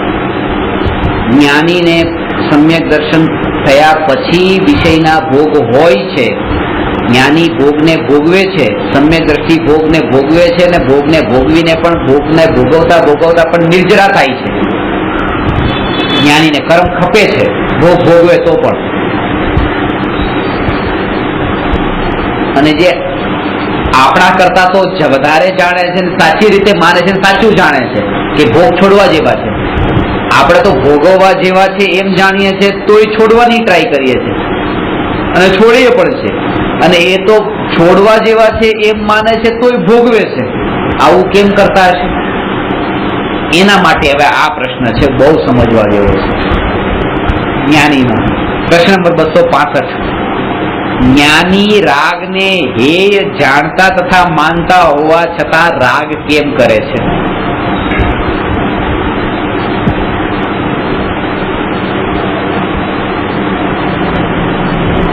જ્ઞાની રાગને હેય જાણતા તથા માનતા હોવા છતાં રાગ કેમ કરે છે? ખબર છે કે જો કોઈમાં પ્રેમ પણ કરવો નહીં, રાગ પણ કરવો નહીં, દ્વેષ પણ કરવો નહીં, મોહ પણ કરવો નહીં. કે રાગ શબ્દ ખાસ વાપરો. રાગનો મતલબ બધું, બધા ભાવ, રાગાદી ભાવ. રાગને તો જાણે છે કે રાગ તો મૂળ છે. એટલે ભગવાનને આપણે વિતરાગી કહીએ છીએ. ભગવાને રાગ છોડી દીધો છે ને. ભગવાને દ્વેષ નથી છોડ્યો તો ભગવાનને વિતદ્વેષી ન કહેવાય. ભગવાને મોહ નથી છોડ્યો, ભગવાનને વિત મોહી ન કહેવાય. ખાલી વિતરાગી ભગવાનનો જયો, વિતરાગી ભગવાનનો જયો. કે બરાબર છે, વિત રાગી પણ કહેવાય, વિત દ્વેષી પણ કહેવાય ને વિત મોહી પણ કહેવાય. પણ જેને તમે વિતરાગી કીધા એને વિત દ્વેષી અને વિત મોહી ન કહો તો ચાલે, કહેવાની જરૂર નથી. અને જો કહો તો કોઈ એમ જ કહેશે તમને વિતરાગી કોને કહેવાય એની ખબર નથી. કારણ કે જેમ કે તમે કોઈને એમ કહો કે આ કરોડપતિ છે તો પછી તમારે લાખો પતિ છે ને 1000 પતિ છે એ કહેવાની જરૂર નથી. અને પાછા તમે જો એ એડ કરો કે આ કરોડપતિ છે લાખોપતિ છે, એનો મતલબ એ કે તમને કરોડપતિની ખબર નથી. કારણ એ છે કે સૌથી પહેલા જીવ વિત મોહી થાય છે, પછી વિત દ્વેષી થાય છે, અને પછી વિતરાગી થાય છે. એટલે વિતરાગી જયારે આપણે કહીએ ત્યારે એમાં વિત મોહ ને વિત દ્વેષ ગર્ભિત છે. પેલા મોહ છૂટે છે, પછી દ્વેષ છૂટે છે, પછી રાગ છૂટે છે. રાગ ને સૌથી વધારે ચીકણો વિરોધ. દ્વેષ છોડવો સહેલો છે, રાગ છોડવો અઘરો છે. કે આપણા વચ્ચે ઘણા વર્ષોની દુશ્મનાવટ ચાલે છે, શત્રુતા ચાલે છે, વેર જે ચાલે, ચલો આપણે સમાધાન કરી લઈએ, બેસી લઈએ, એકબીજાને પેંડા વેચીને મોટું મીઠું કરી લઈએ, ચલો પતી ગયું. પણ 60 વર્ષનો આપણો સંબંધ છે, હવે આપણે બસ સંબંધ તોડી નાખીએ. આ બહુ અઘરું છે.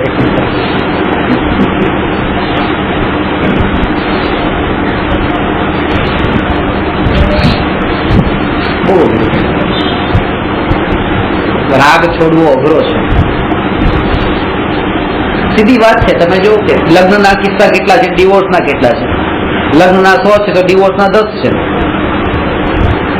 લગ્ન એ રાગ છે, ડિવોર્સ એ દ્વેષ છે. રાગ વધારે, રાગની ઇન્ટેન્સિટી વધારે છે, દ્વેષ વાળી ઓછી છે. કારણ કે રાગ થયા પછી હવે છોડવું અઘરું પડે છે.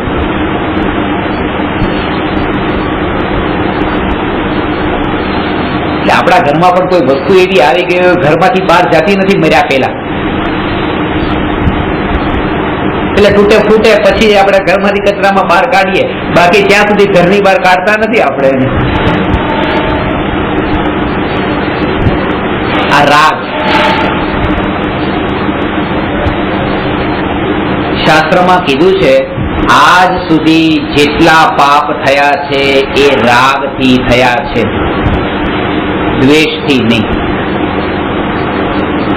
રાગથી. હિંસા, જેટલી પણ હિંસા છે ને એ હિંસા રાગથી થાય છે, દ્વેષથી નહીં. પ્રેમના કારણે હિંસાઓ થાય છે, નફરતથી થોડી હિંસા થાય છે. ભારતને પાકિસ્તાન પ્રત્યે આટલી નફરત છે અને પાકિસ્તાનને ભારત પ્રત્યે નફરત છે એટલે કારગિલમાં ત્યાં યુદ્ધ થાય છે, હિંસાઓ થાય છે. આ તો દ્વેષથી થાય છે, નફરતથી થાય છે. અંદરમાં કેટલો વેર પડેલો છે, એને વેરના કારણે એને હિંસા થાય છે. એમ બિલકુલ નથી. નફરતથી હિંસા નથી થતી, પ્રેમથી હિંસા થાય છે. પાકિસ્તાનને કાશ્મીરનો પ્રેમ છે, ભારતને કાશ્મીરનો પ્રેમ છે. એ પ્રેમ છે એટલે આ હિંસા છે. એ વાત અલગ છે કે પ્રેમ બેયને છે ને બેયને નથી મળતું એટલે બેયને પછી પ્રેમ ના કારણે પછી એકબીજા ઉપર નફરત થઈ ગઈ. પણ એ નફરતનું મૂળ કારણ તો પ્રેમ છે, રાગ છે. જેટલા પણ યુદ્ધો થયા, મહાયુદ્ધો થયા, બધા રાગથી થયા, દ્વેષથી નહીં. અમેરિકાએ ઈરાક ઉપર હુમલો કર્યો. ઈરાક સાથે શું નફરત છે? એને તો તેલના કુવામાં રાગ છે. એને તો રાગ છે એટલે પછી આ હિંસા છે. રાગ ન હોય તો હિંસાની વાત જ ક્યાં? એટલું પણ આફ્રિકામાં મારા નજરની સામે જ છે, એક મોલના અંદર જ છે. રાતના 7-8 વાગ્યા, દાગીના માંગ્યા, દાગીના નહીં આવે ત્યાં ગોળી મારી દીધી. દાગીના તો પહેરેલા રહ્યા શરીર ઉપર જ છે, જીવન જતું છે. તો આજે હિંસા કરી એની સાથે કોઈ વેર છે નતું, ઓળખાણ નથી, કઈ નથી, કઈ લેવા દેવા નતા. રાગ હતો દાગીના. રાગની પૂર્તિ ન થઈ તો હિંસા થઈ. મૂળ તો રાગ છે.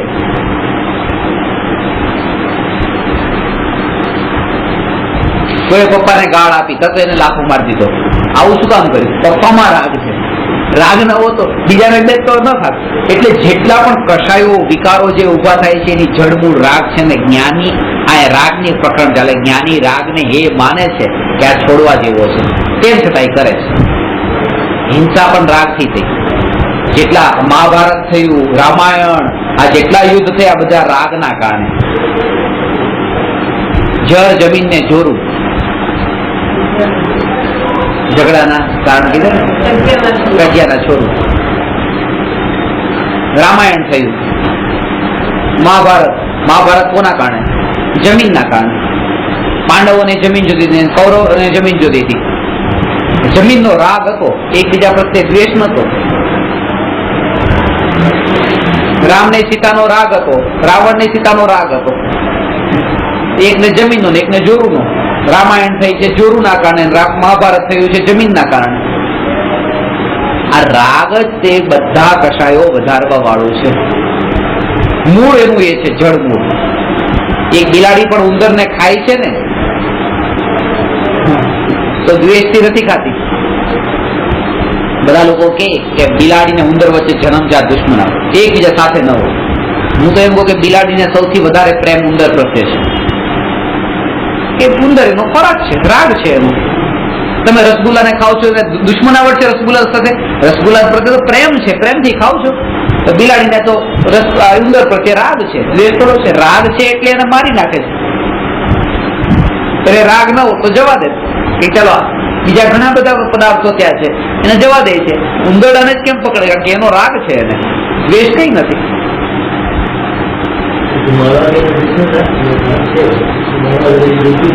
આપણે રસગુલ્લાને બટકા ભરીએ છીએ, આપણને દુઃખ થાય છે. અરે મજા લઈએ છીએ કારણ કે આપણે તો રાગને પોષીએ છીએ. કટકા તો થઈ ગયા અંદર ગયા, પછી ચૂરે ચૂરા થઈ ગયા, દુઃખ ન થાય. આપણે આટલો રાગ હતો તો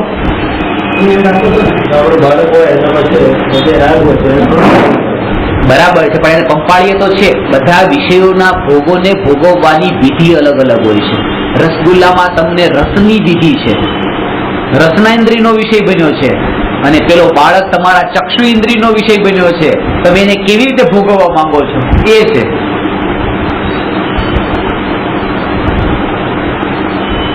કોઈ સ્પર્શ ઇન્દ્રિયનો વિષય બન્યો છે, કોઈ ઘ્રાણ ઇન્દ્રિયનો. વસ્તુ કઈ રીતે કેવી રીતે ભોગવીએ છે એ છે.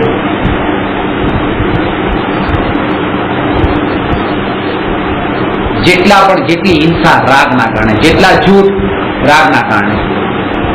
શેઠ ગ્રાહક આવ્યો, કીધું લ્યો આ બિલ જોઈ લો. શેઠ ગ્રાહકને ખોટું નથી બોલતો, આ 80 ની વસ્તુ આવી છે, 90 માં વેચું છું, જો બિલ જોઈ લો. માં કસમ, બાપ કસમ, આ કસમ, તે કસમ, જેની કસમ ખાશે જોઈ લો. આ જેટલું ખોટું, જેટલું જૂઠું, આ રાગના કારણે. પૈસા કમાવાનો રાગ છે. એને ગ્રાહક પ્રત્યે દ્વેષ થોડો છે કે એટલે ખોટું બોલે છે. પૈસામાં રાગ.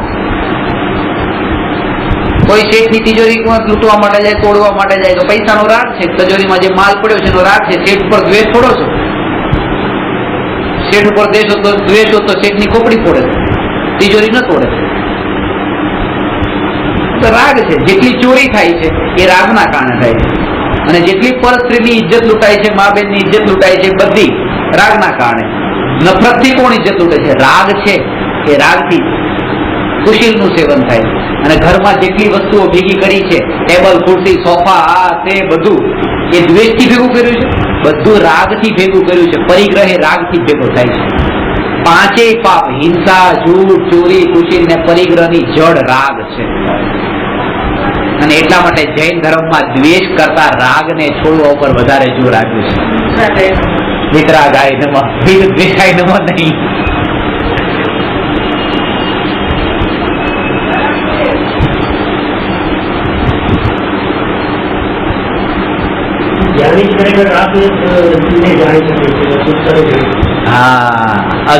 જ્ઞાની રાગને હે જાણે છે. અજ્ઞાની રાગને હે નથી જાણતો, કારણ કે એને એમ લાગે છે કે રાગ વગરનું જીવન એ જીવન નથી.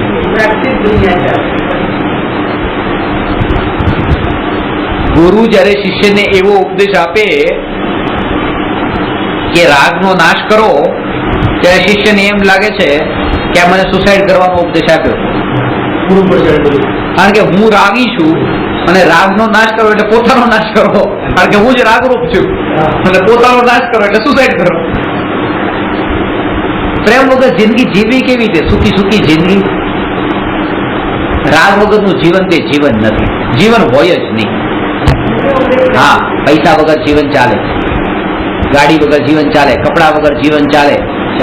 રાગ વગર જીવન કેવી રીતે ચાલે? કારણ કે અત્યાર સુધી એને જે જોયા છે ને, કોઈને ફૂટપાથ પર જોયો તો સૂતો હતો, પૈસા વગર હતો, ગાડી વગર હતો, કપડા વગરનો પણ હતો, બધું હતું. એવા એને દેખ્યા છે એટલે એમ લાગે છે કે આના વગર તો જીવન ચાલે. પણ રાગ વગરનો કોઈ દેખાણો નથી આ જગતમાં, એટલે એમ લાગે કે રાગ વગર જીવન કેવી રીતે હોય. એટલે પહેલા જ તે ધર્મના પ્રવેશ જયારે થાય છે ત્યારે બાળકને ગળથુથી દેવા પહેલા જે બતાવવામાં આવે છે, નમો અંતાણમ, પહેલો શબ્દ એના જીવનમાં ધર્મનો સાંભળ્યો હોય તો નમો અંતાણમ. વિતરાગી હોય છે અને સાધનાની શરૂઆત ત્યાંથી જ થાય છે.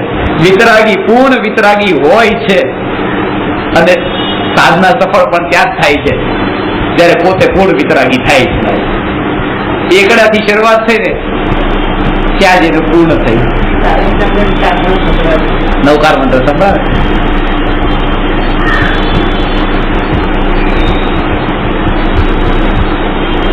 તો જ્ઞાની અજ્ઞાની એમ નથી જાણતો કે રાગ હેય છે. જ્ઞાની એમ જાણે છે કે રાગ હેય છે, રાગ છોડવા યોગ્ય છે.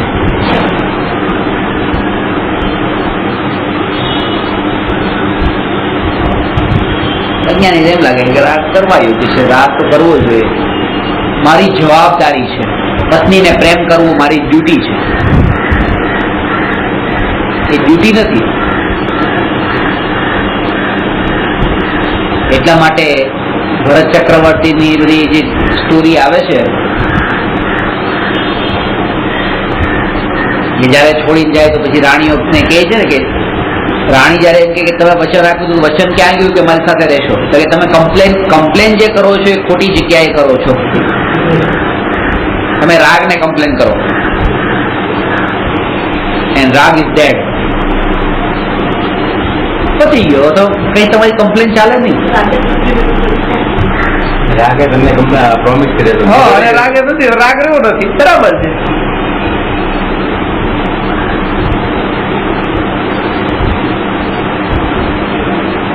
અને આવો ભાવ ખાલી એક પ્રત્યે નહીં, બધા જ પ્રત્યે, બધા પદાર્થો પ્રત્યે.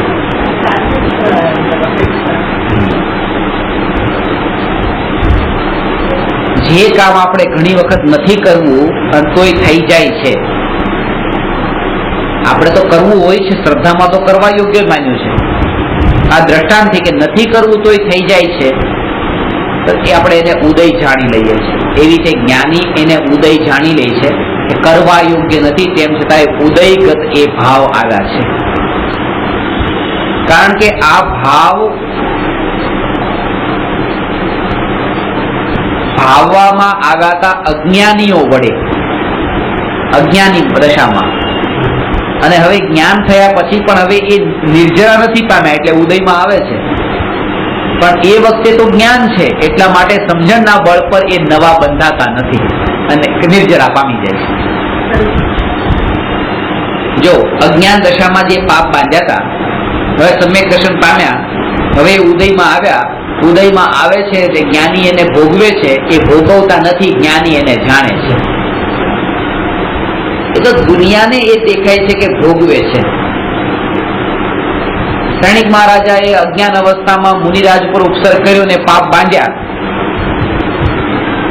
અને પછી પાપને છોડી દીધા. પણ જે બંધાયેલા પાપના કર્મનું ફળ નરકમાં જવું પડ્યું ને ભોગવવું પડ્યું, અત્યારે ભોગવે છે. એ ભોગવે છે એવું તો અજ્ઞાનીઓને દેખાય છે. જ્ઞાની તો એ ભોગવતા નથી, જાણે છે. પહેલા નારકીમાં છે, 7મી નારકીમાં હોય તોય જાણે. જાણવું હોય તો, કારણ કે જાણપણું એટલા દુઃખમાં વધારે જ્ઞાતા રહે છે. જયારે પણ આ મરણના કાળે આવી સ્થિતિ આવશે એકાદ વાર કે પીડા થાય, એવું દુખાવો તો લાગે આવો દુખાવો પણ મારા જ્ઞાનમાં જણાઈ ગયો. આવો શુદ્ધ સ્વભાવ જ્ઞાન સ્વભાવ તે હું, જેટલું વધારે દુખે આવો દુખાવો પણ જણાયો, આવો દુખાવો પણ જણાયો, આંગળી કે ભાઈ આ પણ જણાયું. એ શુદ્ધ જ્ઞાન કેવું કે જે બધું જ અંદર જાણી લે છે પણ તોય એ એનામાં રહે છે, જાણપણામાં રહે છે. આવી જાગૃતિના બળ પર એ રહી ગઈ. જેટલી વધારે પીડાને વેદના છે એ જ્ઞાતાપણાનું કારણ બની જાય છે નારકીઓને. તત્વાસૂત્રમાં કારણ બતાવ્યું છે કે નારકીઓને સમ્યક દર્શન પ્રાપ્ત થાય છે. એનું કારણ શું? કે નારકીઓની વેદના જ સમ્યક દર્શનનું કારણ છે. કે વેદનામાં આ ભેદ જ્ઞાન કરે છે. આ વેદના તે હું ને વેદના આ જાણવામાં મળી નહીં, જાણવું જાણવામાં રહ્યું.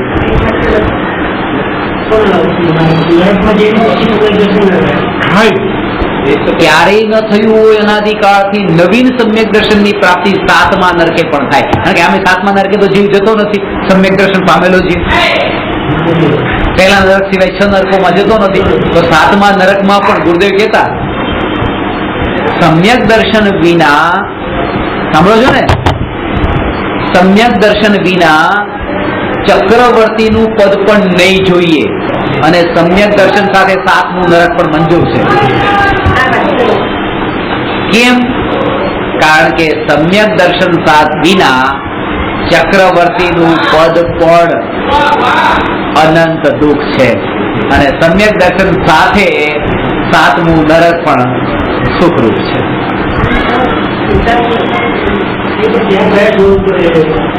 આના બળ ઉપર એ તમને બતાવું. જો કે આ વિધિ તમારે શીખવાની જરૂર નથી, જે જવાના હોય એ શીખે, પણ આપણે ભણવા બેઠા તો સમજી તો લઈએ, જેથી કરીને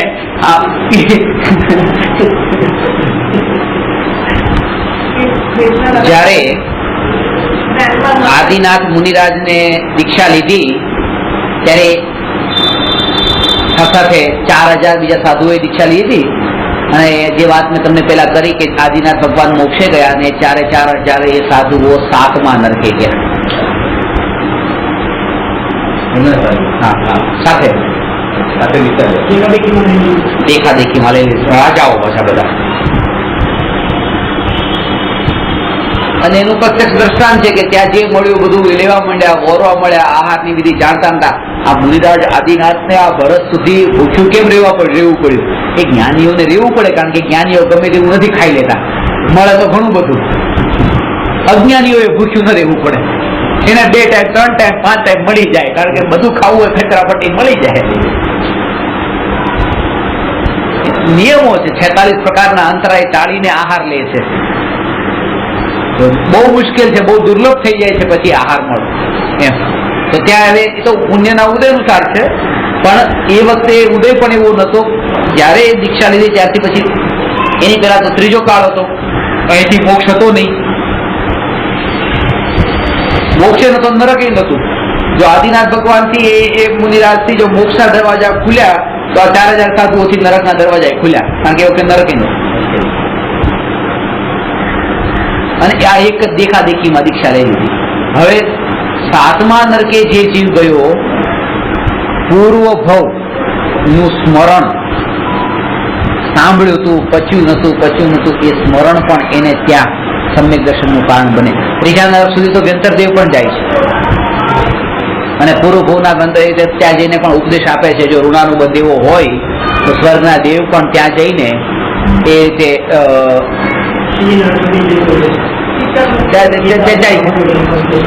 બીજા પણ વૃદ્ધિધારી દેવો, વ્યંતર જ ને બીજા પણ વૃદ્ધિધારી દેવો હોય તો એવી રીતે ત્યાં લબ્ધિથી એવી રીતે ત્યાં જાય છે, અને પૂર્વ ભવનો ઋણાનુબંધ હોય તો પૂરો કરે છે.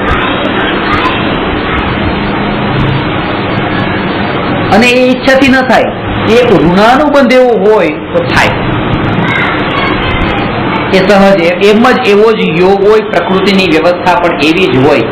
હું જે ઘરમાં રહું છું એ ઘરની બાજુમાં જ એક ભાઈ રહે છે, એ ઘરની બાજુમાં રહેવા વાળા ભાઈ મારા એક પણ પ્રવચન સાંભળવા આવતા નથી, સાંભળવાની ઈચ્છા નથી, રસ નથી, કઈ નથી. અને હું આ 729 કિલોમીટર જવાના, 729 દર અઠવાડિયે આવવાના, આ તમારી પાસે અહીંયા આવું છું, આ શું છે? આ તમારે સાંભળવાનું, મારે કહેવાનું. આવો ઋણાનુબંધ હોય તો ત્યાંથી અહીંયા ધક્કો ખાવો પડે. આ ધક્કો આ છે ને, એવી રીતે નરકનો ધક્કો એ જીવે ખાવો પડે જો ઋણાનુબંધ હોય તો. તો શું છે બીજું? તો આ તમારી સાથે પૂરી કરવા આવું છું, ચુકવણી કરવા આવું છું તમારી. જે પૂર્વ કોઈ બંધાયા હતા ચૂકવી નાખો અત્યારે.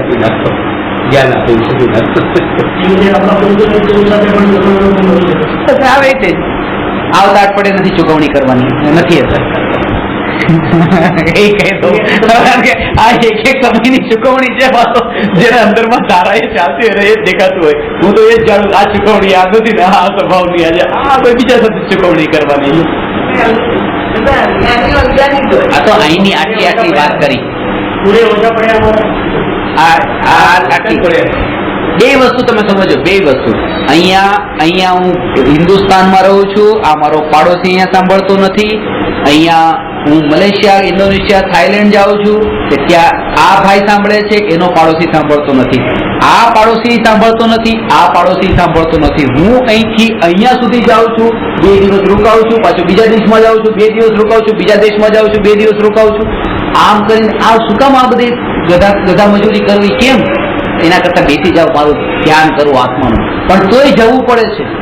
હજુ આ એની સાથે જ ઋણાનું બંધ છે, બાજુવાળા સાથે નથી. પાછો બીજા દેશમાં પાછો એની સાથે ઋણાનું બંધ છે, બીજા કોઈ સાથે નથી.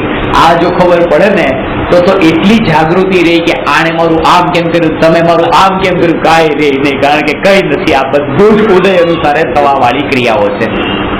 ઉદય છે આવા, અને જ્ઞાની આ વાતને જાણે છે કે આ ઉદય અનુસાર રાગ થાય છે. મારે તમારામાં પ્રેમ નથી કરવાનો, પ્રેમ છોડવાનો છે. હું તમને રાગ ઉપર આટલું કહું છું તો એ તમારા પ્રત્યે મને આટલો રાગ છે કે આટલો હું આવું છું.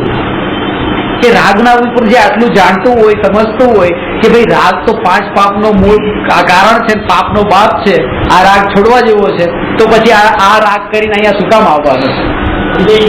ઉદય અનુસાર આ રાગ. તો સર નવું ના બંધાય આમાં?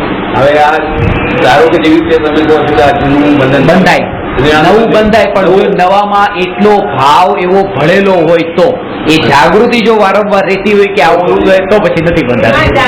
નહીં તો બંધાય, એવો ભાઈ એમના માટે કરું છું, એમના માટે તો બંધાય. કરવું જોઈએ, મારે જો કરવું જોઈએ આટલા માટે જાગૃતિ એ જ મને ચૂકું છું એ છે જયારે બહુ વિચાર આવે ત્યારે. બાકી તો પોતાના વિચારમાં જ એટલો હોય કે કોના ચૂક્યા કોના રહ્યા એ યાદ પણ નથી.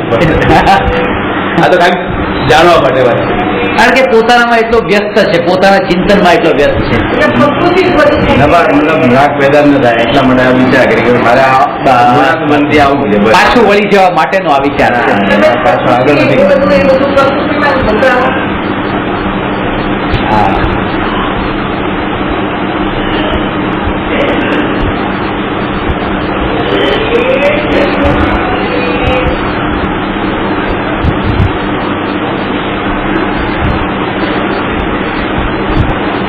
જયપુરમાં હું હતો ત્યારે એક કિસ્સો હતો. એક ભાઈને ત્યાં એક કામવાળી કામ કરવા આવતી, રોજ ખાલી 2 કલાક કામ કરતી, બહુ પૈસાદાર. કામ કરવા 2 કલાક બાય આવે જતી રહી. એ કામવાળી સાથે એને પ્રેમ થઈ ગયો. પોતાની પત્ની મરી ગઈ હતી, કામવાળી કામ કરી જતી 2 કલાક. એવો પ્રેમ થયો, કોર્ટ મેરેજ કર્યા, લગ્ન કર્યા, અત્યાર સુધી સાથે છે. હવે ભણતા એની બાજુમાં જ છે, અને છાપામાં કિસ્સો આવ્યો. તમે જો કે જેની સાથે 2 કલાકનું ઋણાનું બંધ એ વખતે હતો, પણ પછી આગળ એવો 24 કલાકનો ઋણાનું બંધ આવવાનો છે, તો શું કરે? આ વિકલ્પે આવો જ ઉઠે એને.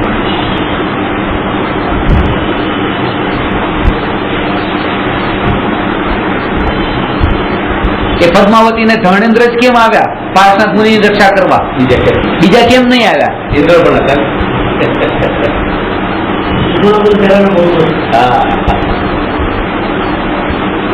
કારણ કે નાગ નાગણી જયારે હતા પૂર્વ ભાવમાં, ત્યારે બળતા હતા ને લાકડામાં, ત્યારે એ આત્મા સાથેનો એવો ઋણ બચાવવાનો ભાવ આવ્યો હતો, તો એને આ બચાવવાનો ભાવ આવ્યો.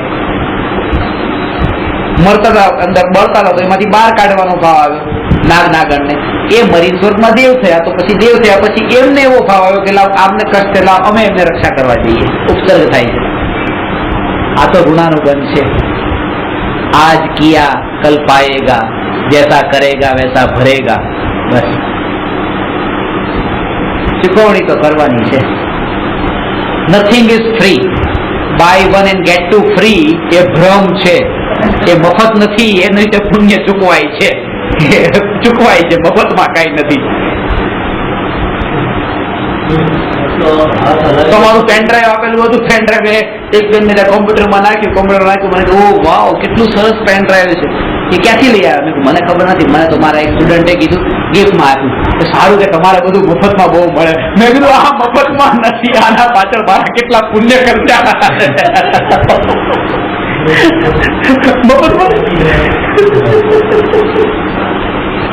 મફતમાં પેલા બાજુ પુણ્ય નથી ખર્ચા. સારું તમારે તો પૈસા ખર્ચવા ન પડે, ગાડી લઈને બધા તમને જે ક્લાસમાં જાઓ બધા ગાડી લઈને મૂકવા આવે, મફતમાં મૂકવા. મફત નથી. અરે આપો છો, આ તો અત્યારે આપ્યું, પણ આ તો પૂર્વનું કોઈ એવું પુણ્ય બાંધ્યું હતું એનો ઉદય છે. આ તો ગણવાનું જ નહીં. પાછું આ તો ગણ્યું એટલે એનો મતલબ એ થયો કે આ ચુકવણી કરીને વસ્તુ મળી, એમ નથી. કઈ નહીં, એ તો પૂર્વનો એવો ઉદય. બાકી દૂરથી શું દેવલોક માંથી દેવ આવે ને તો દરવાજે મૂકવાઈ જાય એમ નથી. આ મુંબઈ વાળા એટલા દેવ એટલે એમ કે આટલા દૂરથી તમે આવો છો તો આટલી ગાડી લઈને મૂકવા જાય, કહું છું દેવલોકમાંથી દેવે ઉતરીને આવે ને તો એ મૂકવા જાય એમ નથી. મુંબઈ વાળાને આ બધું પરવડતું નથી. હવે હું નતો તો આ મૂકી આવે એમને કેવી રીતે વિકલ્પ આવે, કેવી રીતે વિકલ્પ આવે, કોઈ વિચારે પણ ના કર્યો હોય.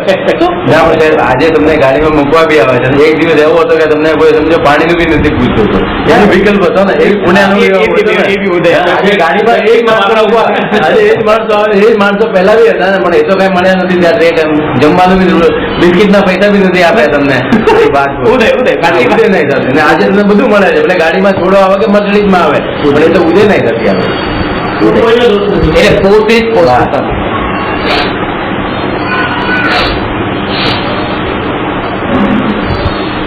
એટલે મેં કહું છું કે લિફ્ટ આગળ જયારે તમે જવાનું હોય ત્યારે લિફ્ટ આગળ ઉભા રહે નીચે મૂકવા માટે, બસ.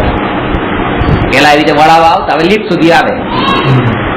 પણ જયારે તમે લિફ્ટમાં ઉપર આવ્યા ત્યારે કોઈ આવ્યું ત્યાં ઉભું હતું કોઈ? નીચેથી ઉપર આવો ત્યારે હાથ પકડીને ઉપર લેવા વાળા ઓછા હોય, નાખવા વાળા બધા હોય.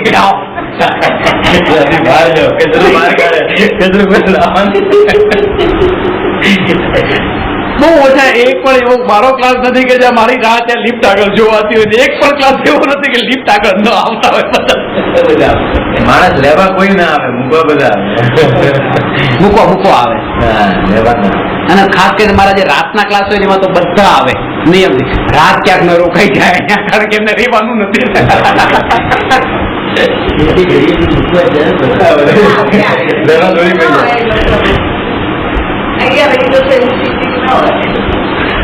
થિંકિંગ નો અવસર જ આપણે નથી આવવા દેતા, એની પેલા જ નીકળી જઈએ છીએ.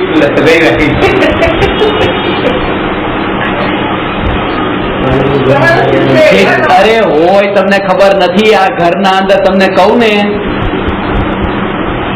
ખબર નથી. આ ધર્મનો રસ તમને એક ને હોય, બાકીના 5 ને ન હોય. આ ઘર એકલું તમારું નથી, તમને ખબર છે, અનુભવ છે તમને.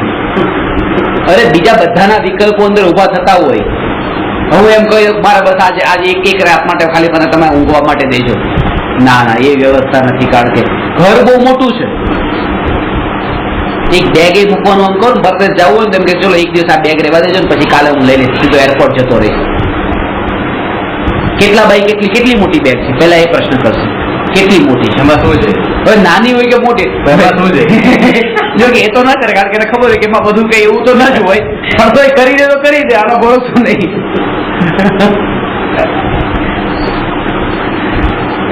આ એવા કાળમાં એવી ભૂમિ પર અવતર્યા છે ને આપણે.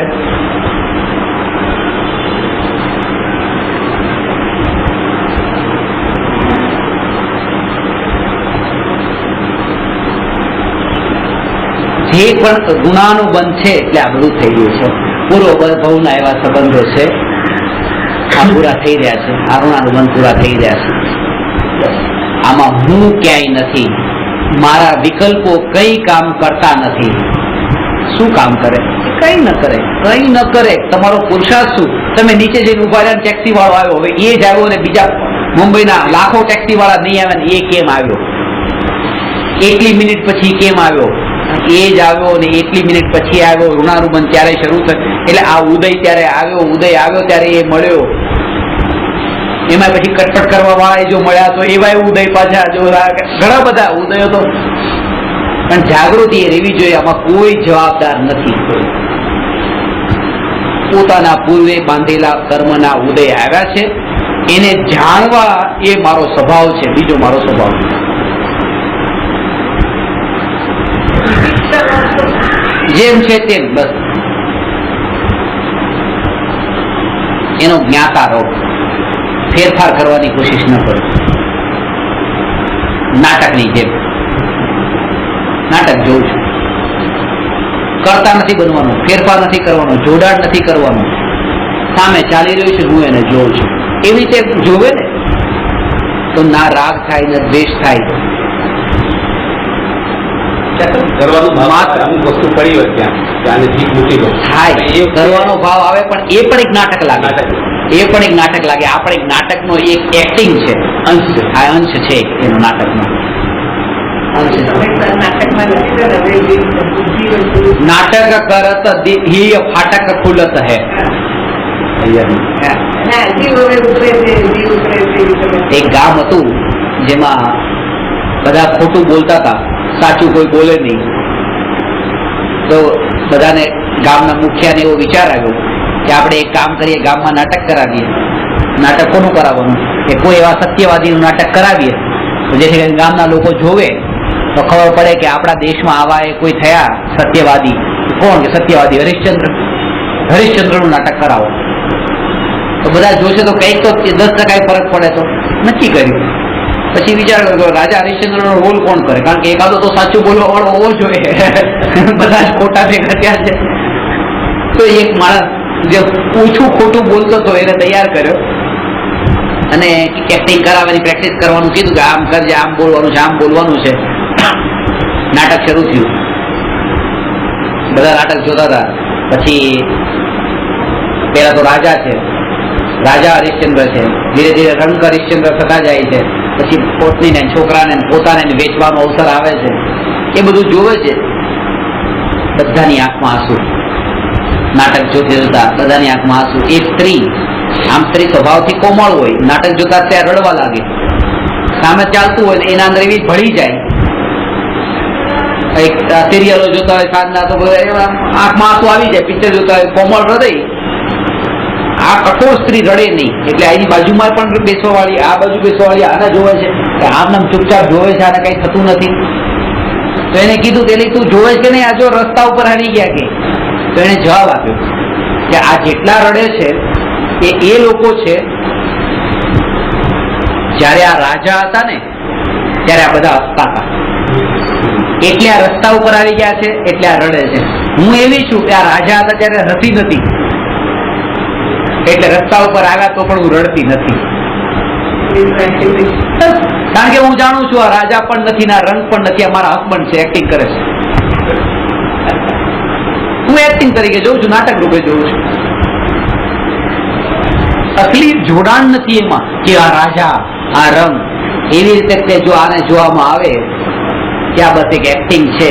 આ અનિલ અંબાણીની એક્ટિંગ કરી રહ્યો છે એ આત્મા, મુકેશ અંબાણીની એક્ટિંગ કરી રહ્યો છે આત્મા. આ અસલિયત કઈ નથી. અસલિયત તો ભગવાન આત્માની છે જે અત્યારે ઢંકાઈ ગઈ છે. તો નાટકમાં તો કોઈ પણ ગમે તે રોલ ધારણ કરેલો હોય આપણને એની અસર નથી થતી, કારણ કે આપણે જાણીએ છીએ કે આ એક નાટક છે.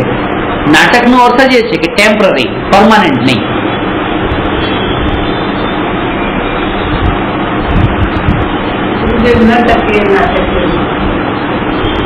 નાટક એ તો નાટક.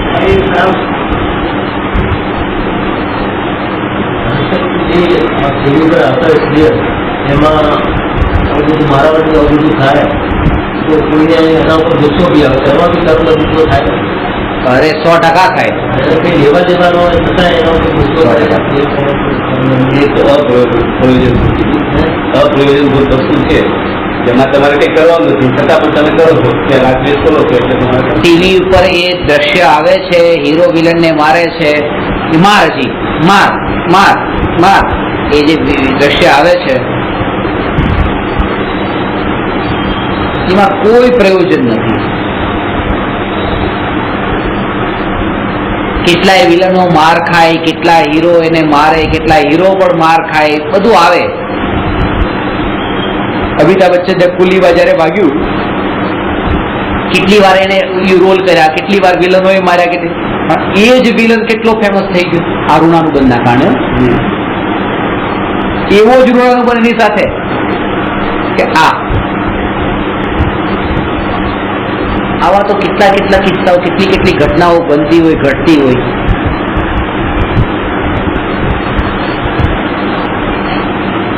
એ નાટક રૂપ છે. એ નાટક રૂપ છે, વગર લેવા દેવાય. કેટલા કેટલા લોકો એ વખતે કસાઈ કર્યા, કેટલાય અમિતાભ બચ્ચન માટે માનતાઓ રાખી, કેટલાય આ બધું જે જે નકલી થઈ રહ્યું છે. જો જેટલો પણ એ રડવાનો સીન કરે છે ને, એ રડવાના સીન પછી હસતા હોય છે. અરે વાહ, બહુ સરસ સીન કર્યો રડવાનું. અને આપણે તો એ હસતા વાળું કોઈ જોતા જ નથી, આપણે તો રડવા વાળું જ જોઈએ છે, અને એ જોઈ જોઈને આપણે રડીએ છીએ. આપણે પછી હસતા નથી પાછા, ખાસ સમજજો. એ તો રડ્યા પછી હસી લે છે, આપણે રડ્યા પછી રડીએ જ છીએ, બીજું કઈ નથી થતું. વધારે તકલીફ અહીંયા છે, અને એને તો રડવાના પૈસા મળ્યા છે, આપણે તો પૈસા આપીને રડવા ગયા છીએ.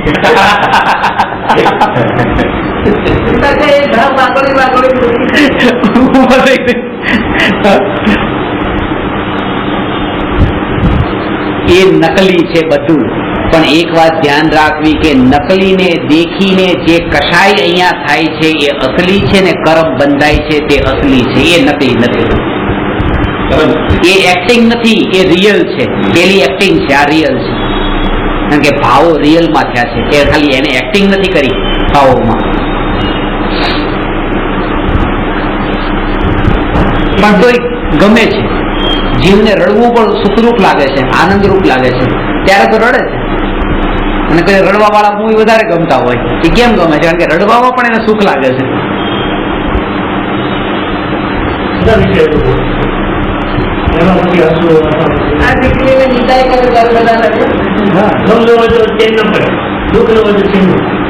કોઈના મરણમાં પણ ન રડે તો એમ કે રડતા નથી,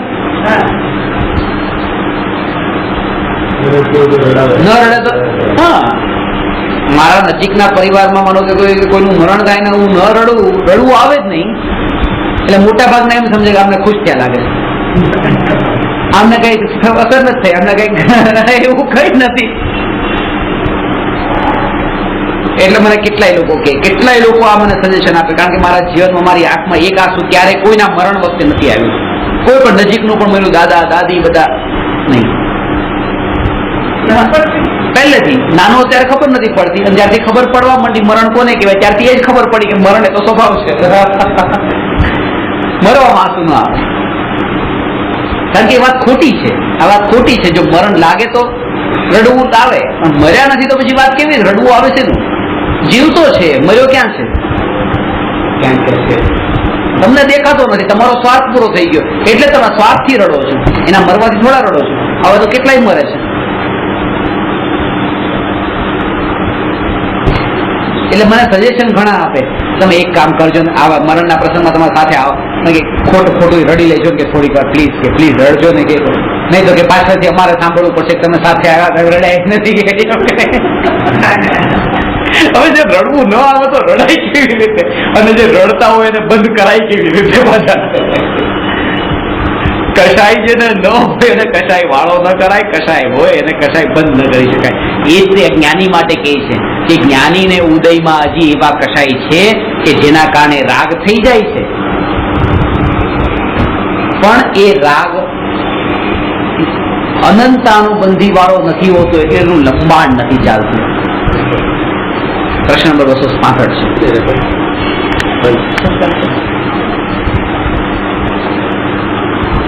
એ જ્ઞાનીને કશાય લંબાતા નથી, જેમ અજ્ઞાનીને લંબાય ને કેવા કશાય નથી થતા, અનંતાનુબંધી કશાય નથી થતા. એટલે એકના ઉપર ગુસ્સો આવ્યો તો બીજા ઉપર ગુસ્સો, બીજા ઉપર ગુસ્સો આવ્યો ત્રીજા ઉપર ગુસ્સો, એવું નથી થતું.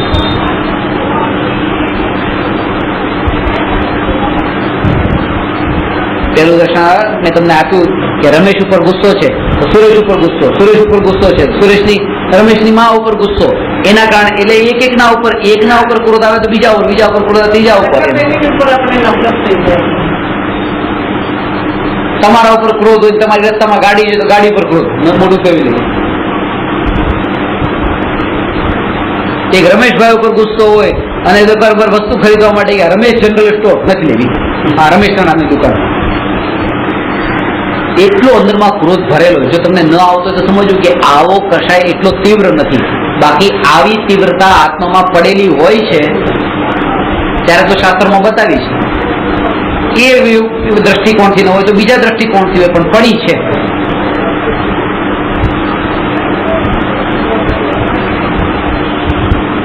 કોઈ પાછળથી ગાડી ઠોકી તો એના પ્રત્યે દ્વેષ થઈ ગયો, જોયો નથી એ માણસને પણ દ્વેષ થઈ ગયો. કેમ થઈ ગયો? કારણ કે ગાડી ઉપર રાગ હતો, એકના ઉપર રાગ હતો તો બીજા ઉપર દ્વેષ થઈ ગયો. આનું નામ અનંતાનું મંદિર. એકમાં કસાય છે, ગાડીમાં તો કસાય છે, એના કારણે બીજા ઉપર પણ કસાય. દ્વેષ થઈ ગયો તરત જ. રાગ હતો, દ્વેષ થયો. ટ્રાફિક પોલીસ આવ્યા, એ તરત દંડવા, ચલ 100 રૂપિયા પર. ટ્રાફિક પોલીસ વાળો તો પાછો રાગ થઈ ગયો. જેના ઉપર રાગ હોય એનું કોઈ અહિત કરે તો એના ઉપર દ્વેષ, જેના ઉપર દ્વેષ હોય એનું કોઈ અહિત કરે તો એના ઉપર રાગ. અને ખબર પડે કે ગવર્મેન્ટે ટ્રાફિક પોલીસે સસ્પેન્ડ કર્યો છે તો ગવર્મેન્ટ ઉપર દ્વેષ, કે તો બહુ સારો માણસ હતો, એને શું કામ સસ્પેન્ડ કર્યો. આવી કશાયોની પરંપરા લગામ વગર દોડતી હોય છે અને એને રોકવા માટે એ જ્ઞાનીને એ રોકાઈ ગયેલી છે. અને તોય હજી આવી કશાયની પરંપરા નથી વધતી, પણ ઊભા તો થાય છે. તો એને જ્ઞાની કેવી રીતે હેન્ડલ કરે છે, કેમ સમજે છે, એના ઉપર વિસ્તારથી ચર્ચા કરવાની છે આગળ. પ્રશ્ન.